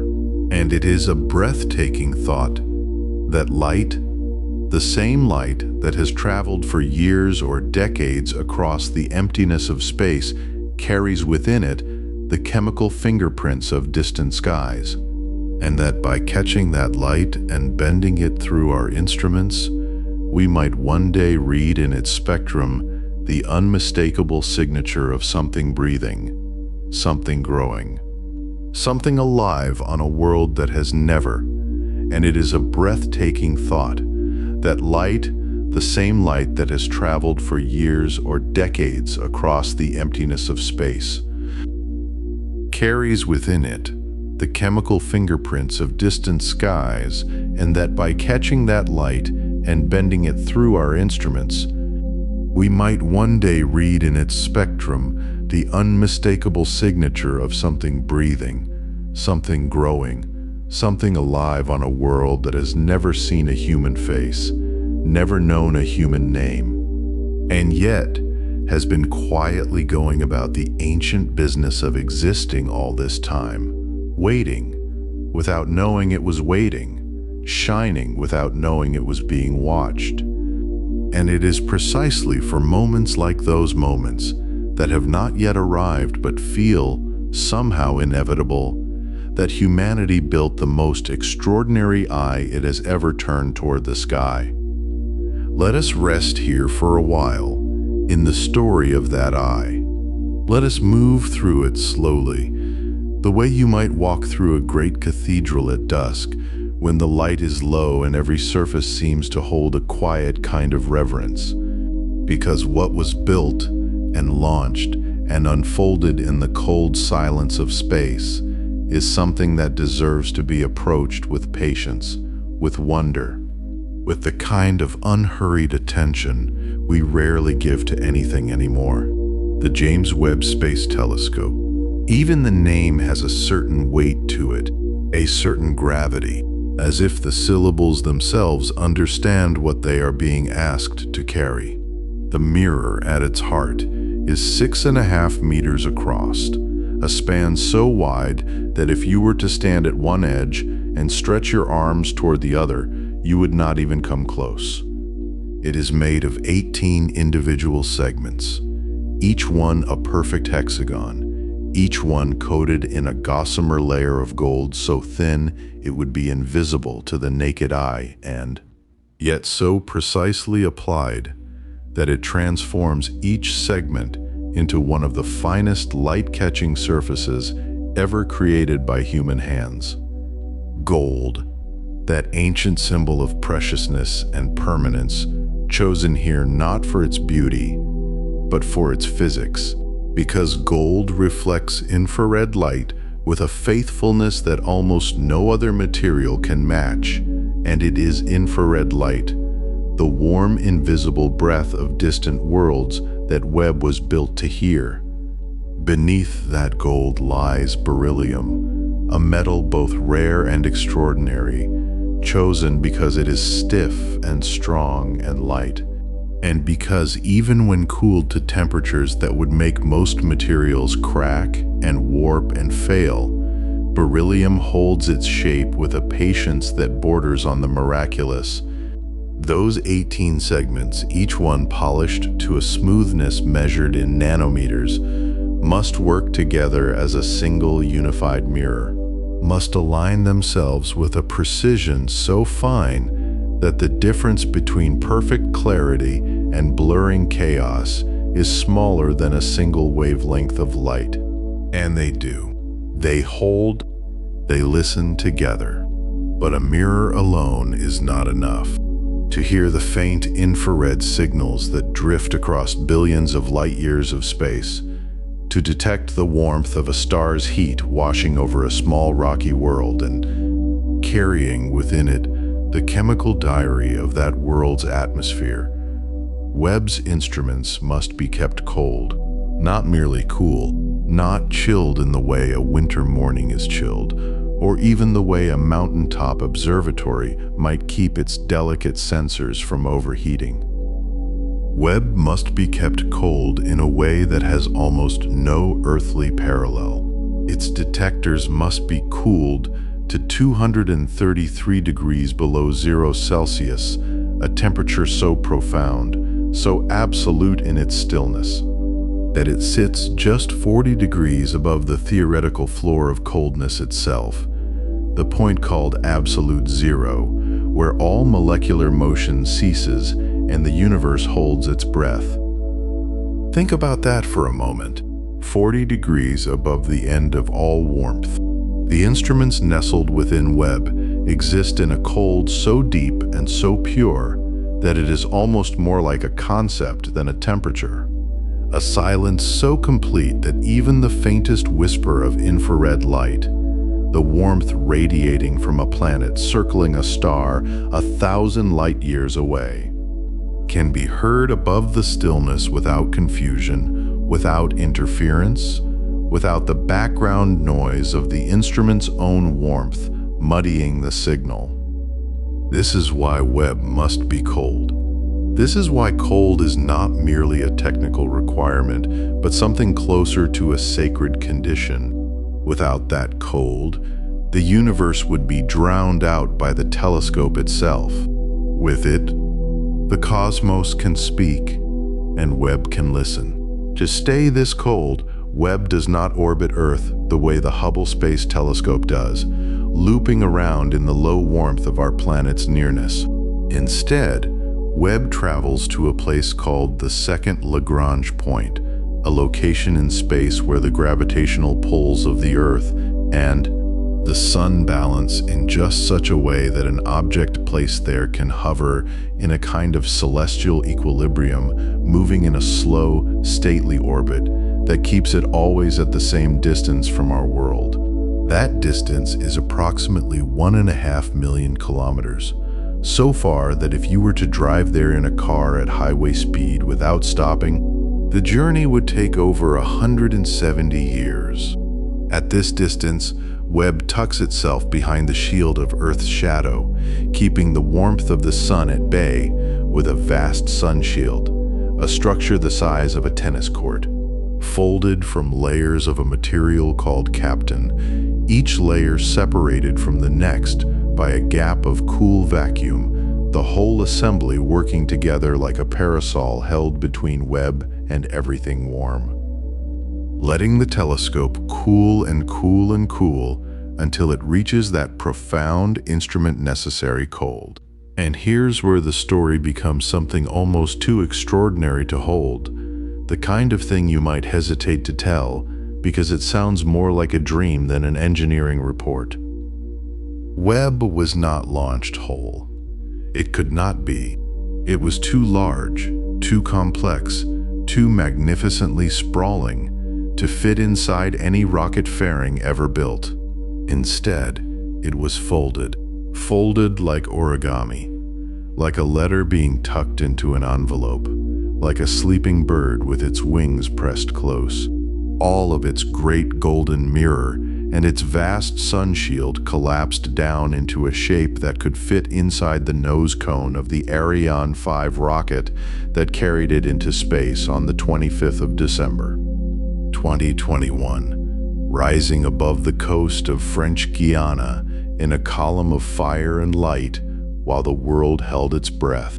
And then, in the weeks that followed, it unfolded. 344 individual steps. That is what was required for Webb to transform itself from a tightly packed cylinder of folded metal and film into the fully realized observatory it was always meant to be. 344 steps, each one dependent on the last, each one required to succeed before the next could begin. The engineers who built Webb had a name for each of these steps. They called them single points of failure. Not a reassuring phrase. Not the kind of language you want to encounter when you have spent decades and billions of dollars and countless thousands of hours of human concentration on a single machine. A single point of failure means exactly what it sounds like. One step goes wrong, and everything that comes after it is lost. The sun shield fails to unfurl on its tensioning booms, and the telescope cannot reach its operational cold, and every instrument inside it becomes useless. A mirror segment refuses to unlock, and the great golden eye cannot open, and the universe it was built to see remains unwitnessed.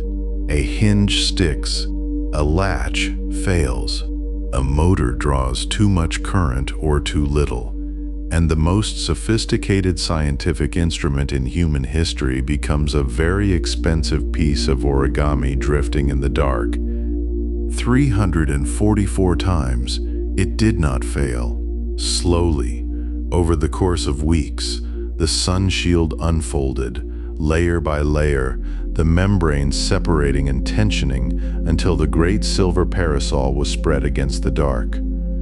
The secondary mirror, which gathers the light reflected from the primary and directs it into the instruments, swung out on its 3 supporting struts and locked into position. The 18 hexagonal segments of the primary mirror, which had been folded back like the petals of a flower waiting for morning, rotated forward one by one and clicked into alignment. And then the long, painstaking process began of adjusting each segment, mirror by mirror, nanometer by careful nanometer, until all 18 of them were working, not as 18 separate pieces of gold-coated beryllium, but as one unified surface, one vast and perfect eye. The first fully aligned test images came back in the summer of 2022, and when the world saw them, something shifted. Grown scientists wept. People who had spent their working lives looking at data on screens and calibration charts found themselves looking at images of galaxy clusters and nebulae so detailed, so rich, so suffused with light from sources billions of light years distant, that the usual vocabulary of scientific measurement seemed suddenly inadequate. You could not describe what you were seeing in units and wavelengths. You could only stand before it the way you might stand before a great painting or a mountain at sunrise and let it do what it wanted to do to you. Because Webb does not merely see distant things, it sees distant time. Every light year of distance is also a light year of history, a record of the universe as it was, not as it is. And Webb was built to look so far that it can see almost to the beginning of everything. It can observe light from the first galaxies that formed just 300 million years after the Big Bang. Structures that coalesced from the primordial fog of hydrogen and helium and dark matter in those early epochs when the universe was still learning what it wanted to be. The light from those first galaxies has been traveling for over 13 billion years. 13 billion years of crossing the expanding dark, of being stretched by the very expansion of space itself, from the blue-white frequencies of its birth into the long red and infrared frequencies of old age, until at last it falls upon the 18 gold-coated hexagons of Webb's mirror and is gathered and focused and heard. 13 billion years. The universe is approximately 13.8 billion years old. To see light from 300 million years after the Big Bang is to look at photographs from the universe's infancy. To see structures so ancient that the Earth itself, which formed 4.5 billion years ago, would not exist for another 9 billion years after those first galaxies lit up.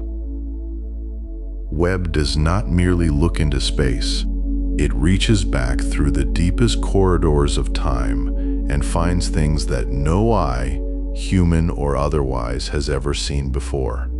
It finds the universe in the act of becoming. And all of this is possible because of the cold, because of the goal, because of the 344 steps that did not fail, because of the engineers who lay awake imagining every possible catastrophe and prepared for each one. Because of the scientists who spent their careers arguing for this telescope, defending it through budget cuts and delays and the slow grind of institutional doubt, insisting that what waited at the end of all that effort was worth every sleepless night. There is something deeply human about Webb, not just in the technical sense of having been built by human hands, but in the emotional sense. It is an act of profound longing, a reaching towards something that cannot be touched, only seen. A desire to know not just what is out there, but what was out there, at the very beginning, before any of us existed to wonder about it. Webb is, in a way, humanity's attempt to remember something it never witnessed, to recover a past that no living thing was alive to see. And there it rests now, that golden eye floating in perfect stillness at the edge of Earth's shadow, cooled to a silence colder than almost anywhere in the natural solar system. Patient as only a machine can be, waiting for the next transit, the next whisper of distant chemistry, the next world to reveal itself in the language of infrared light. Drifting in its slow orbit as humanity holds its breath and watches the data begin to, and there it rests now, that golden eye, floating in perfect stillness at the edge of Earth's shadow, cooled to a silence colder than almost anywhere in the natural solar system, patient as only a machine can be, waiting for the next transit, the next whisper of distant chemistry.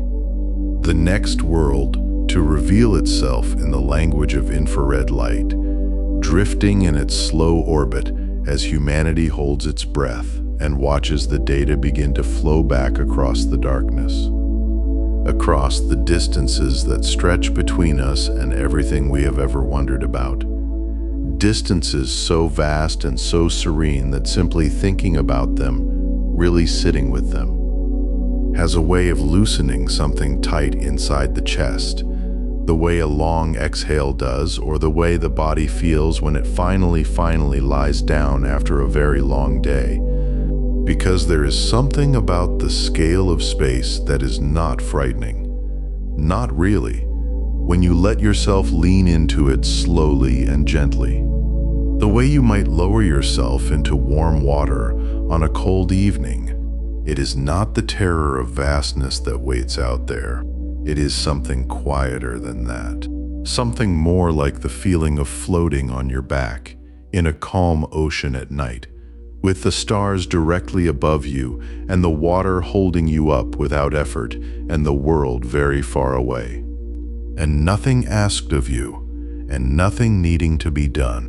The universe, at its true scale, asks nothing of you. It simply is, and you are simply in it for a while. Let us drift into that scale now, together. Let us feel it as a kind of rest, the nearest star to our own sun, the nearest one of all the hundreds of billions scattered across the Milky Way, is a system called Alpha Centauri. It is not so very far as astronomers measure things. It is practically a neighbor. It sits just 4.37 light-years away from us, which sounds almost manageable, almost neighborly, until you remember what a light-year actually means. A light-year is the distance that light travels in a single year, and light moves at approximately 300,000 kilometers every second, every single second, without slowing, without resting, with a constancy that borders on the beautiful. In 1 year, light travels roughly 9.46 trillion kilometers, and Alpha Centauri is 4.37 of those years away. More than 41 trillion kilometers. More than 41 trillion. Take a breath with that number for a moment. Let it rest on you gently, like a blanket. We have sent things into space. Real physical things. Machines built by human hands in human factories, powered by human ingenuity, and launched on columns of fire from this small blue world. The fastest among them, the one that has traveled furthest from home, is the Voyager 1 spacecraft. It was launched in 1977, which means it has been traveling through space for more than 45 years without stopping, drifting outward at roughly 17 kilometers per second, which is faster than almost anything our minds can intuitively grasp. And in all that time, across all those decades, having left our solar system entirely and entered the true interstellar medium, Voyager 1 has covered approximately 0.002 light-years. Not 2 light-years. Not 0.2 of a light-year. 0.002 of a light-year. A tiny, tender fraction of the distance to our nearest stellar neighbor. At Voyager's current speed, a journey to Alpha Centauri would take approximately 70,000 years. 70,000 years. The entirety of recorded human history. The pyramids, the Roman Empire, the Renaissance, every war and peace treaty and symphony and scientific revolution fits inside roughly 5,000 years. To reach the nearest star at our fastest current speed would take 14 times that span of history, and that is just to reach the nearest one. Just the closest, and the Milky Way contains something like 200 to 400 billion stars. There is no anxiety in these numbers if you let yourself be held by them rather than overwhelmed. They are not a measure of our failure. They are a measure of the extraordinary, almost incomprehensible scope of the thing we find ourselves inside. We did not build this universe. We simply woke up in it, blinking and curious and very small. And yet we reach. That is the most tender thing about us, perhaps. We reach. There are people right now, brilliant and dreaming people, who are working on something called Breakthrough Starshot.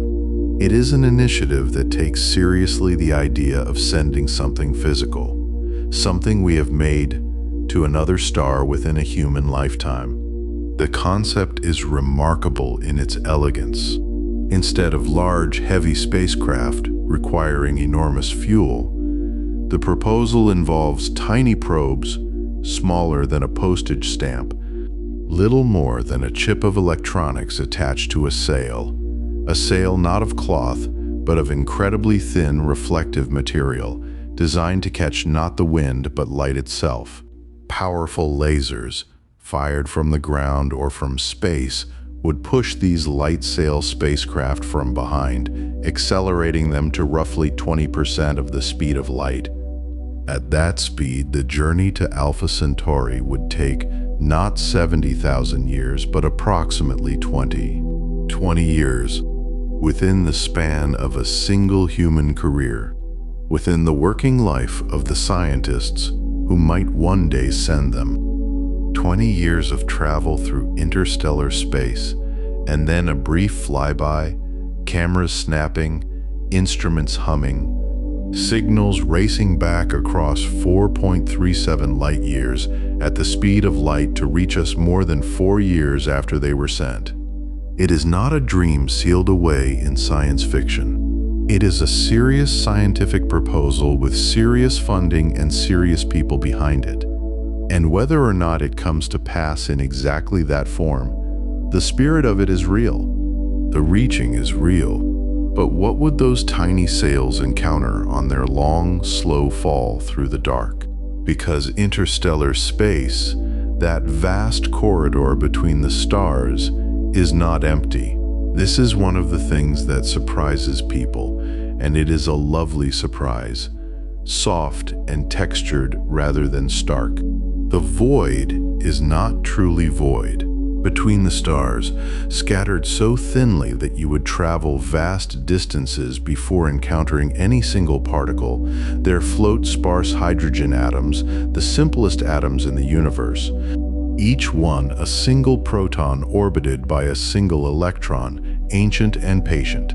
There are cosmic rays, high-energy particles flung outward from distant supernovae and stranger sources, streaming through the dark in all directions like a silent, invisible rain. And there is light, starlight, from every direction, the faint and ancient glow of hundreds of billions of suns, so diffuse by the time it fills that space that it would be invisible to human eyes, and yet measurably, scientifically present.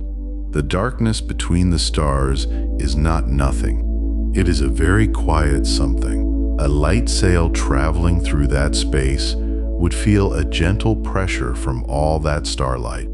It would be bathed in cosmic rays. It would occasionally, very occasionally, encounter a hydrogen atom at high relative speed, which at 20% of the speed of light would carry a small but meaningful energy. The interstellar medium is a real thing, a textured thing, a thing with character and history and presence. It is the ocean between the islands of stars, and it has its own slow currents, its own faint chemistry, its own soft story. Now let us zoom out. Let us do it gently, the way a camera might pull back from a single candle flame until the room becomes visible, and then the building, and then the city, and then the continent, and then the planet. And the planet becomes a point, and the solar system becomes a smudge, and then something much larger comes into view. The Milky Way galaxy, our home in a much larger sense than any other word carries. It contains somewhere between 200 and 400 billion stars, arranged in a great spiral, a pinwheel of light that stretches approximately 100,000 light years from edge to edge. 100,000 light years. And here's an image that I want to offer you like a gift. Something to hold in the mind as you sink a little deeper into wherever you're resting right now. If the entire Milky Way galaxy were scaled down to the size of the continental United States, all of it, the full sweep of the spiral, compressed until its 100,000 light years fit within the roughly 4,000 kilometers from the Pacific coast to the Atlantic, then our entire solar system, the sun and all its planets. The full reach of Neptune's orbit, the scattered realm of the Kuiper Belt, everything we have ever visited or mapped or named would be smaller than a single grain of sand. Not a pebble, not a speck of dust, a grain of sand, sitting somewhere in the middle of that great country, so small you could not see it with your naked eye, surrounded on all sides by distances that would take you days to drive across. Even in that scaled-down version of our galaxy, that is where we are. That is the address of everything you have ever loved, everyone you have ever spoken to, every piece of music that has moved you, every meal that tasted exactly right. Every moment of your life from beginning to wherever you are now, a grain of sand in the middle of an enormous, spinning, slowly breathing structure of light and time and dark matter and ancient, patient stars. And somehow, sitting with that image does not make the grain of sand feel insignificant. It makes it feel precious. It makes it feel warm. It makes it feel exactly the right size for the kind of creatures we are. Small enough to be sheltered, large enough to wonder, perfectly calibrated for the particular miracle of being alive and curious in a universe that did not have to contain anything curious at all. The distances of space do not diminish us. They contextualize us. They place us in a story so much larger and stranger and more beautiful than the stories we tell ourselves from day to day. The small, urgent stories of schedules and worries and things left undone. When you truly feel the scale of interstellar space, those stories soften. They do not disappear because they are real and they matter, but they soften the way a tight muscle softens under warm water and something underneath them becomes visible. A quieter layer of yourself that knows it is part of something very old and very large and very calm. The 70,000 years it would take to reach Alpha Centauri at our current speed. The 0.002 light years that Voyager has covered in more than 4 decades of flight. The grain of sand in the continental galaxy. These are not reasons for despair. They are invitations to surrender the pretense that we are urgently necessary to the running of the cosmos, and to rest in the much more comfortable truth that we are here briefly and beautifully and entirely without obligation to the turning of the stars. There is a kind of meditation that happens naturally when you hold the scale of space in your mind without trying to conquer it. You stop planning. You stop rehearsing. You simply float, the way you float in warm salt water, supported without effort, the sky above you vast and full and indifferent in the kindest possible way. The stars do not need you to do anything. They will burn for millions of years whether or not your to-do list gets done. The interstellar medium will continue its patient drifting of hydrogen atoms and starlight long after every concern you currently carry has resolved itself one way or another. The light sails of some future century will cross those 4.37 light years toward Alpha Centauri. If we send them, through a darkness that is already full and already complete and already beautiful, waiting with the particular patience of things that do not experience waiting. And here you are, inside all of it, a warm grain of sand in an enormous, spiraling country of light, breathing, resting, held by gravity to a small and perfect planet, which is held by gravity to a middle-aged and ordinary star, which moves through the galaxy at roughly 230 kilometers per second without you ever feeling the motion, without you ever needing to brace for it, carried along in silence, so complete it feels like stillness. That is where you are right now, as your eyes grow heavier and the world you left behind today grows softer at its edges. You are on a grain of sand. You are in a vast and mostly gentle dark. You are moving through space at hundreds of kilometers per second, and it feels exactly like resting. And perhaps that is the most sleep-inducing truth of all, that the distances involved are so immense, so quietly overwhelming, that they dissolve the urgency of everything we carry with us through our days, and in their place, leave only a vast, comfortable smallness.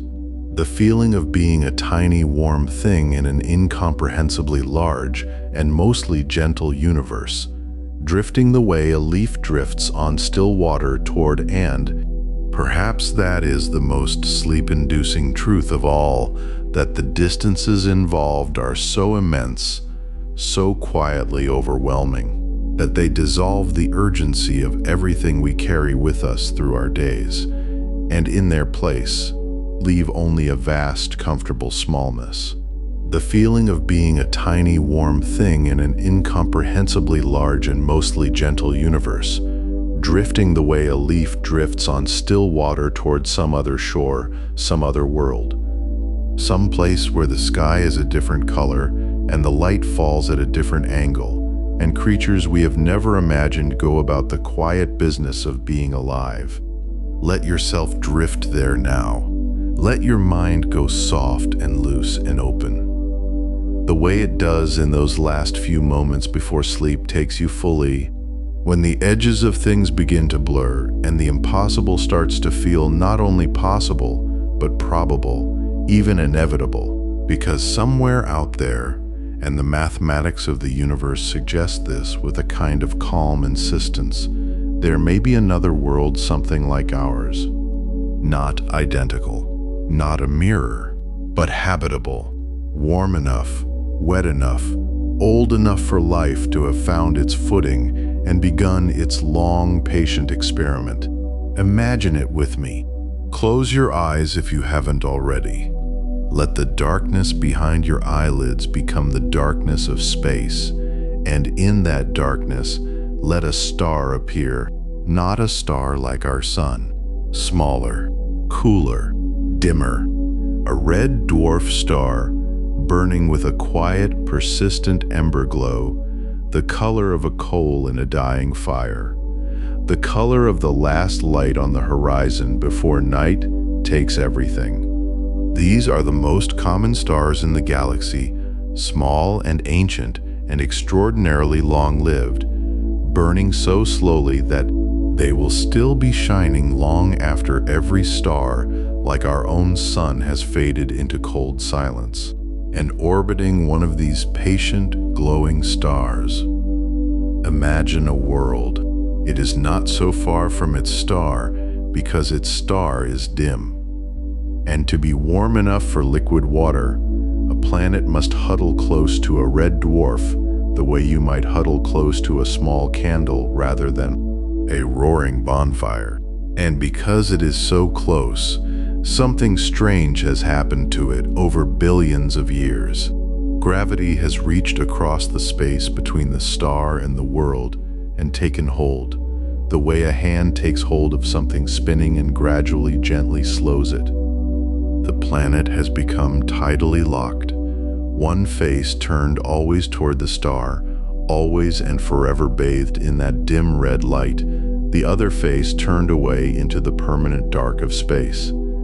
Cold and still and ancient, two worlds in one. A world of endless day on one side, a world of endless night on the other.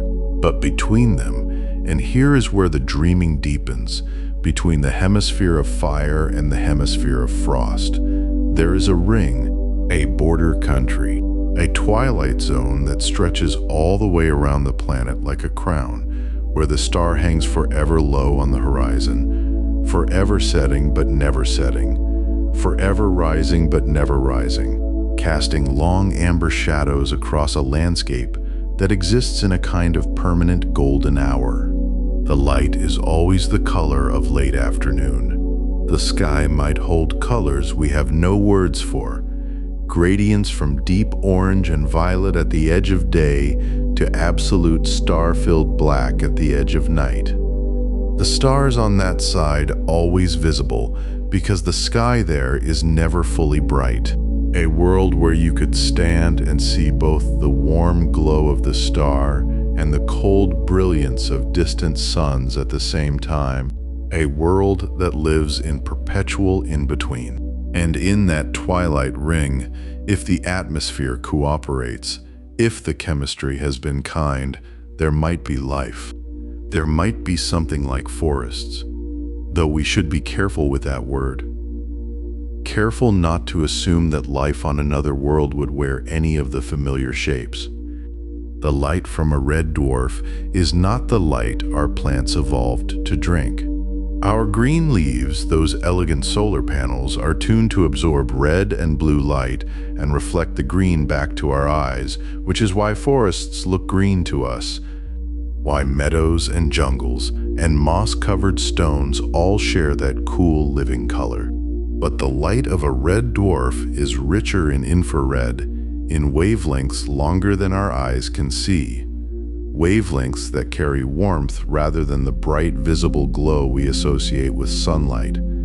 Life adapting to that light. Life that has had billions of years to tune its photosynthesis to those longer wavelengths might look entirely different.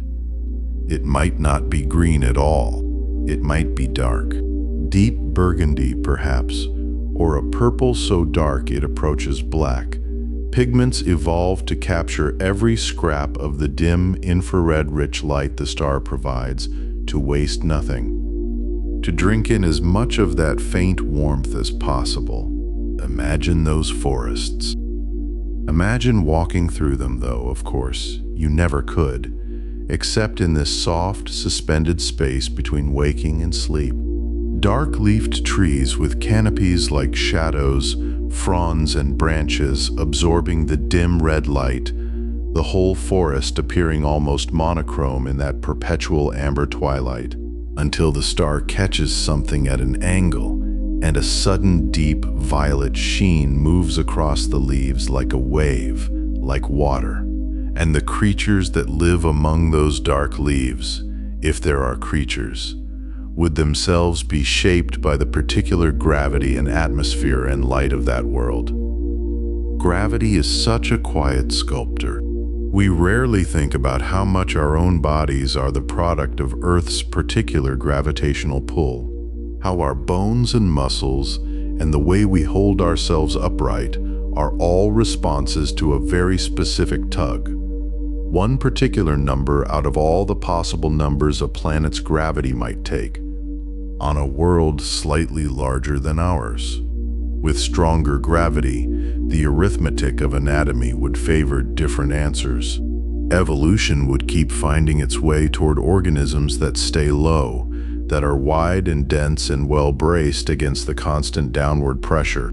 Imagine creatures built like boulders with legs, slow-moving but immensely powerful, their bodies pressed close to the dark soil, their movements deliberate and heavy and ancient-seeming, like something dreamed by a very old mind. Plants might barely reach upward at all, spreading instead in wide, flat, ground-hugging mats, keeping their center of gravity as low as possible, covering the earth in vast, dark tapestries rather than reaching skyward. Or imagine the opposite, a world a little smaller than ours, with gentler gravity, where the same evolutionary pressures would find their way to entirely different solutions, where life could afford to be tall and delicate and spindly, where trees might reach extraordinary heights without breaking, where the creatures might have long, elegant limbs and move with a slow, floating grace, as if perpetually on the verge of leaving the ground entirely. Bones lighter than ours, proportions strange and beautiful and impossible by our physics, but perfectly reasonable by the physics of that quieter, gentler world. Something that might look to our eyes like a creature from a dream, too tall, too graceful, moving with a slowness that seems to belong to underwater or to memory.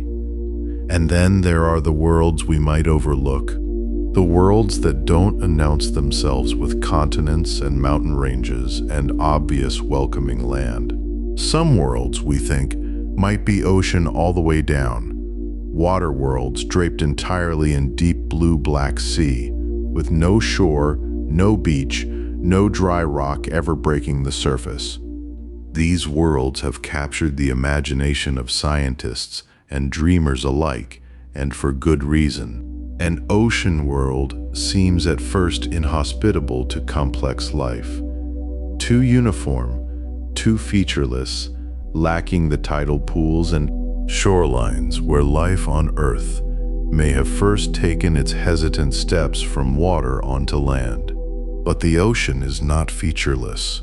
The deep ocean never is. Beneath the crushing weight of all that water, in total darkness, in the cold and pressure of the deep, the floor of such a world would not be silent or still.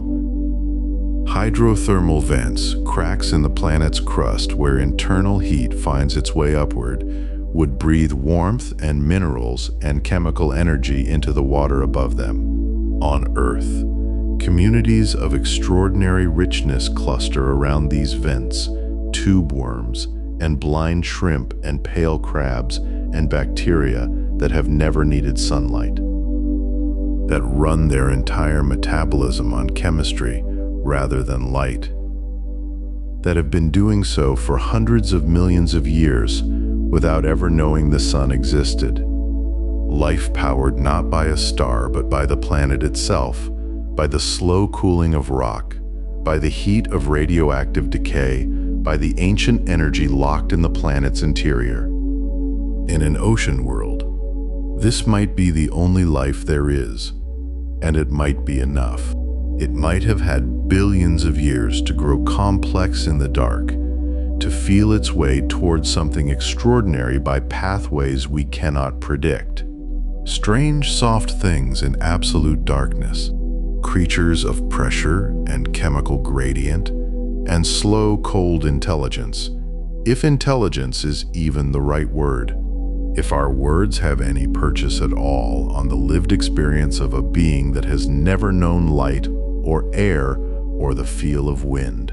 Something vast and slow and patient drifting above the vents, tasting the chemistry of the water, the way we might taste the quality of an afternoon. Knowing the world entirely through senses we do not have. Living a life that has no analog in any story we have told ourselves. Just the pressure and the warmth of the vent below, and the infinite patience of a creature that has nowhere to be and no concept of time other than the rhythms of the planet's own slow breath. We do not know if any of this is real. We do not know if there is life anywhere beyond our own pale blue shore. A man named Frank Drake, in 1961, wrote down an equation on a blackboard before a small gathering of scientists, an equation that tried to put numbers to the question. To estimate how many civilizations in our galaxy might be out there at this moment capable of sending signals across space. The Drake equation, as it came to be called, is less a precise calculation than a map of our ignorance, a list of the things we would need to know to answer the question properly. The rate at which stars form, the fraction of stars with planets, the fraction of those planets that might support life, the fraction of those that develop it, the fraction where life becomes intelligent, becomes technological, becomes communicative. Each term in the equation is a door we have barely opened, some still entirely closed to us, and depending on what numbers you pour into it, the answer might be one, just us, alone in the vast dark. A single candle in an unlit room, or it might be millions, a galaxy humming with quiet voices we have not yet learned to hear. Both answers are astonishing. Both answers, held gently in the mind at the edge of sleep, have a kind of beauty that does not demand resolution. The loneliness of being the only ones is a profound and particular beauty. A universe that made exactly one experiment in awareness, and that experiment is us, here, now, breathing, dreaming. And the company of millions is a different beauty. The beauty of a galaxy teeming with stories, with questions, with creatures lying in their own darks beneath their own stars, wondering the same things we wonder, reaching toward the same silence with the same patient hope. And so we find ourselves imagining with great tenderness, those dark-leafed forests drinking in red starlight, those twilight oceans stretched between eternal day and eternal night. Those unknown creatures shaped by gravities and atmospheres we have never breathed, each one a story the universe has been writing in quiet, unhurried prose for billions of years, long before there were any eyes to read it, long before any mind lay down in the dark and began to wonder. And wondering is perhaps the oldest thing we do. It is older than language, older than fire, older than the first careful marks scratched into stone by hands that wanted somehow to say, I was here, I looked up, I felt something I could not name. Wondering is the thread that runs beneath all of it, beneath every telescope pointed at a distant smudge of light, beneath every equation solved by lamplight in the small hours of the morning, beneath every child who has ever lain on their back in the grass and asked, without quite knowing they were asking, whether anyone out there is lying on their back too, looking up at the same darkness from the other side. And so we have traveled far tonight.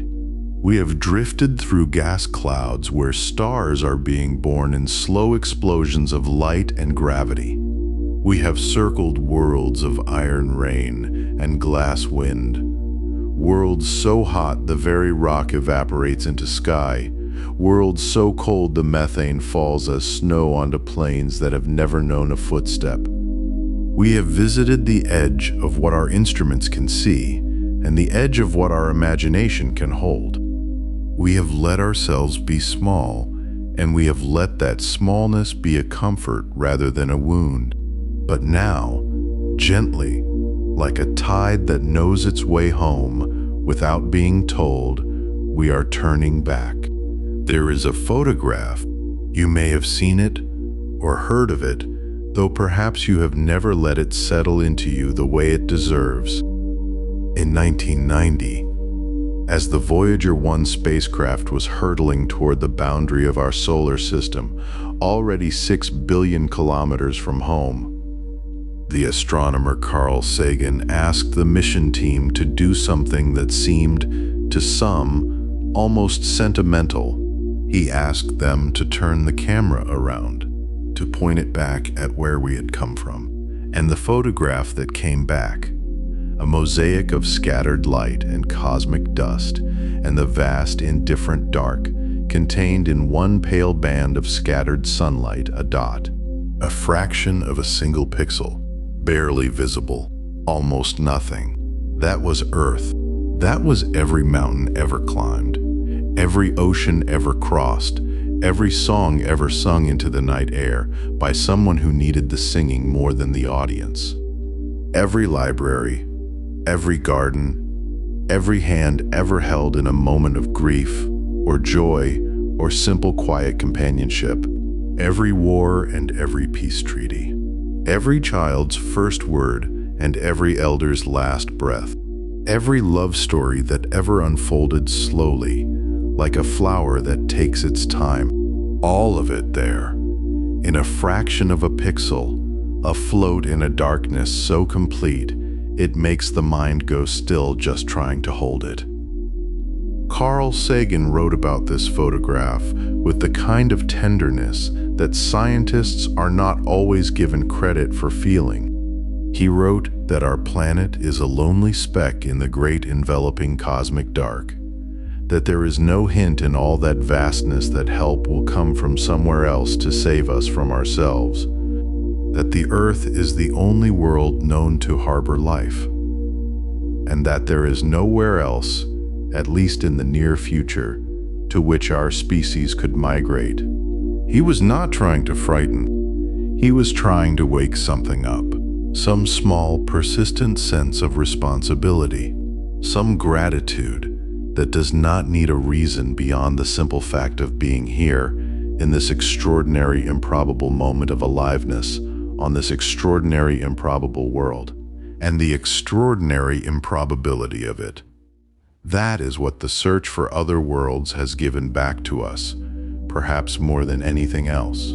Not disappointment, not loneliness, not the cold knowledge that space is indifferent and vast. No, what it has given us is perspective, the kind that comes only from distance, the kind that astronauts have described returning from the International Space Station, from the moon, from the brief, weightless arc of a spacewalk, that feeling they call the overview effect, that cognitive shift, that sudden and overwhelming sense of the Earth as a single thing, fragile and whole without the lines we have drawn across it. Without the walls and borders and divisions we have spent so much of our history defending. From up there, there is only the blue, only the white swirl of cloud over ocean, only the thin, heartbreakingly thin line of atmosphere, that gossamer veil of air and chemistry,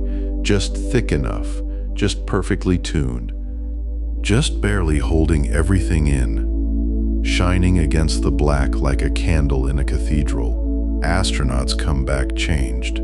They come back wanting to use different words, softer words, more careful words.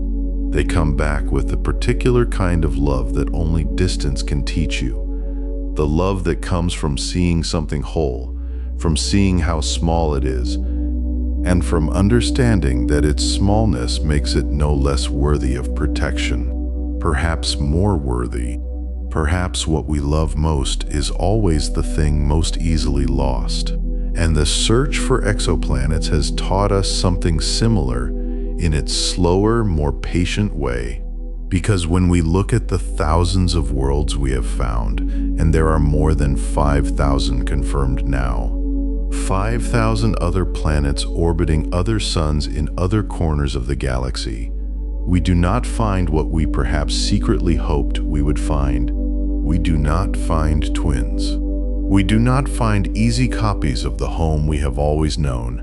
We find variety so staggering it reorders our sense of what is normal. We find hot Jupiters bloated by stellar heat into shapes no theory quite predicted.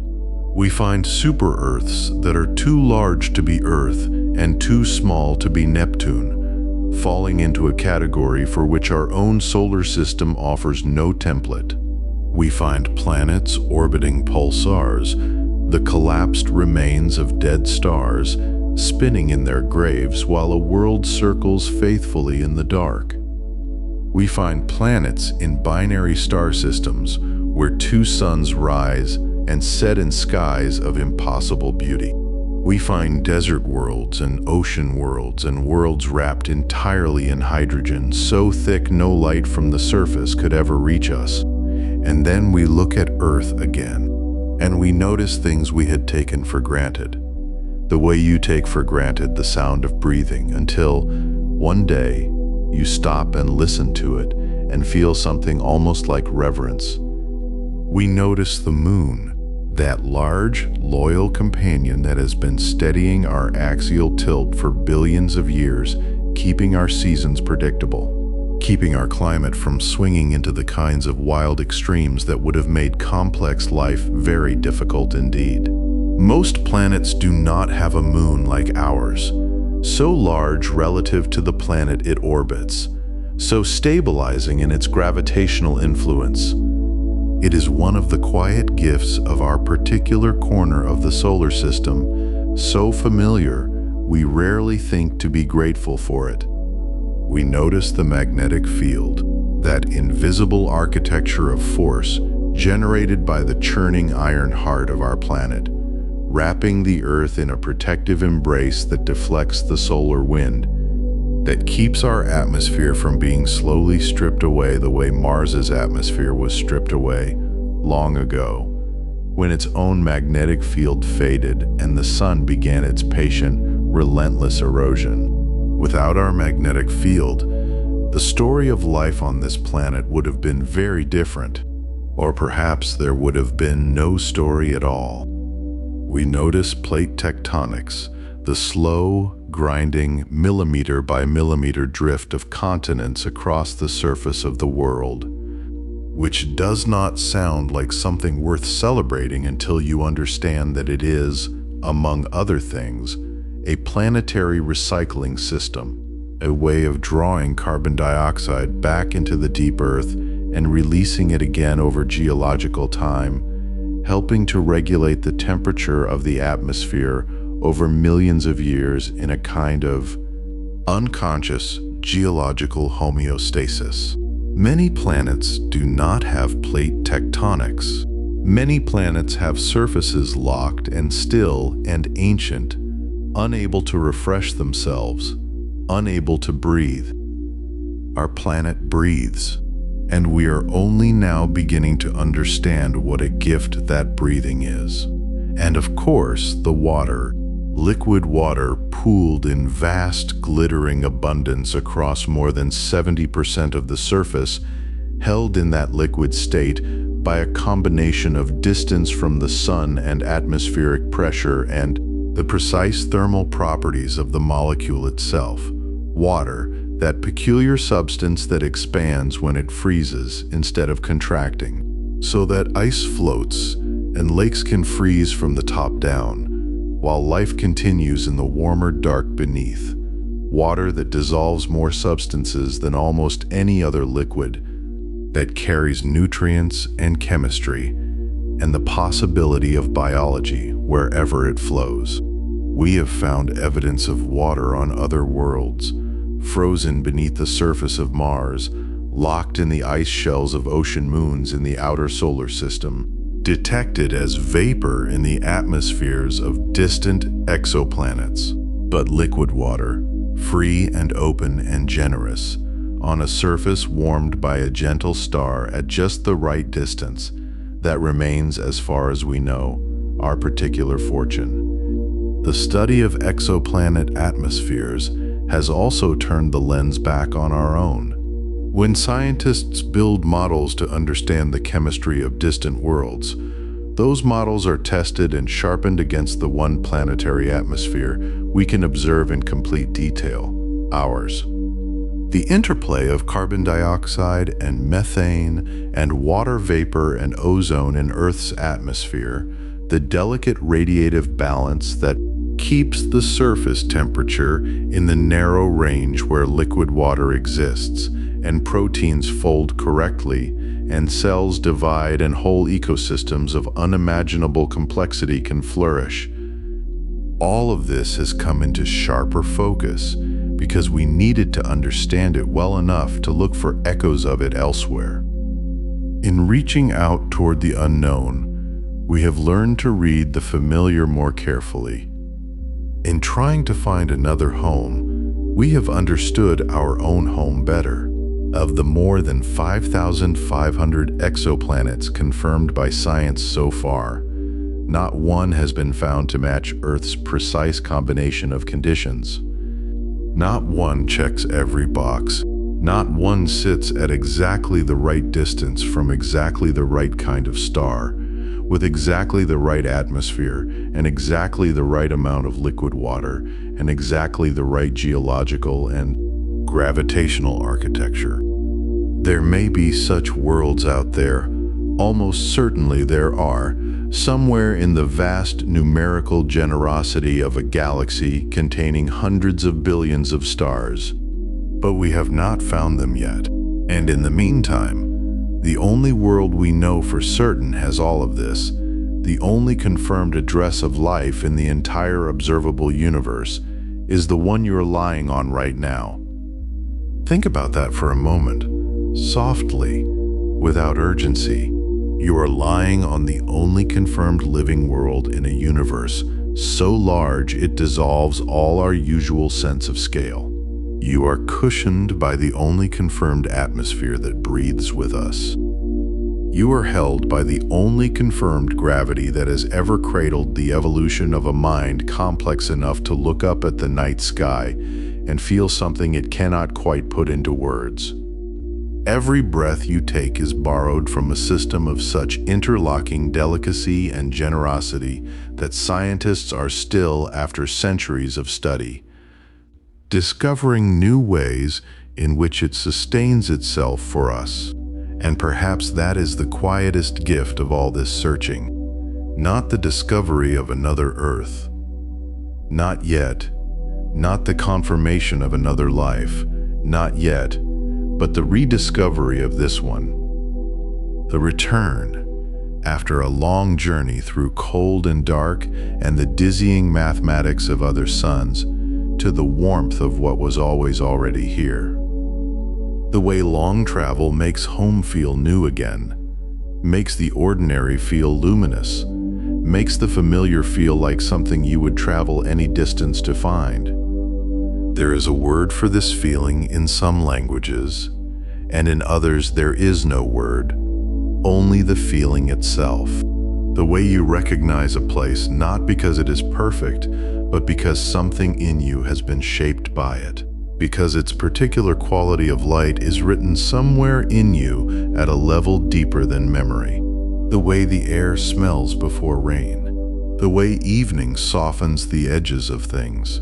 The way the stars, those ancient patient lights, look exactly as they look to every human being who ever lay on their back in the dark and felt, without needing to explain it, that they were part of something immeasurably large and somehow inexplicably held. We have looked out into the universe tonight, and we have seen how many ways a world can be. We have seen how many different arrangements of matter and energy and gravity and starlight are possible, how many variations the universe can write on the theme of a planet, how endlessly inventive the cosmos is when given enough time and enough raw material and enough room to experiment.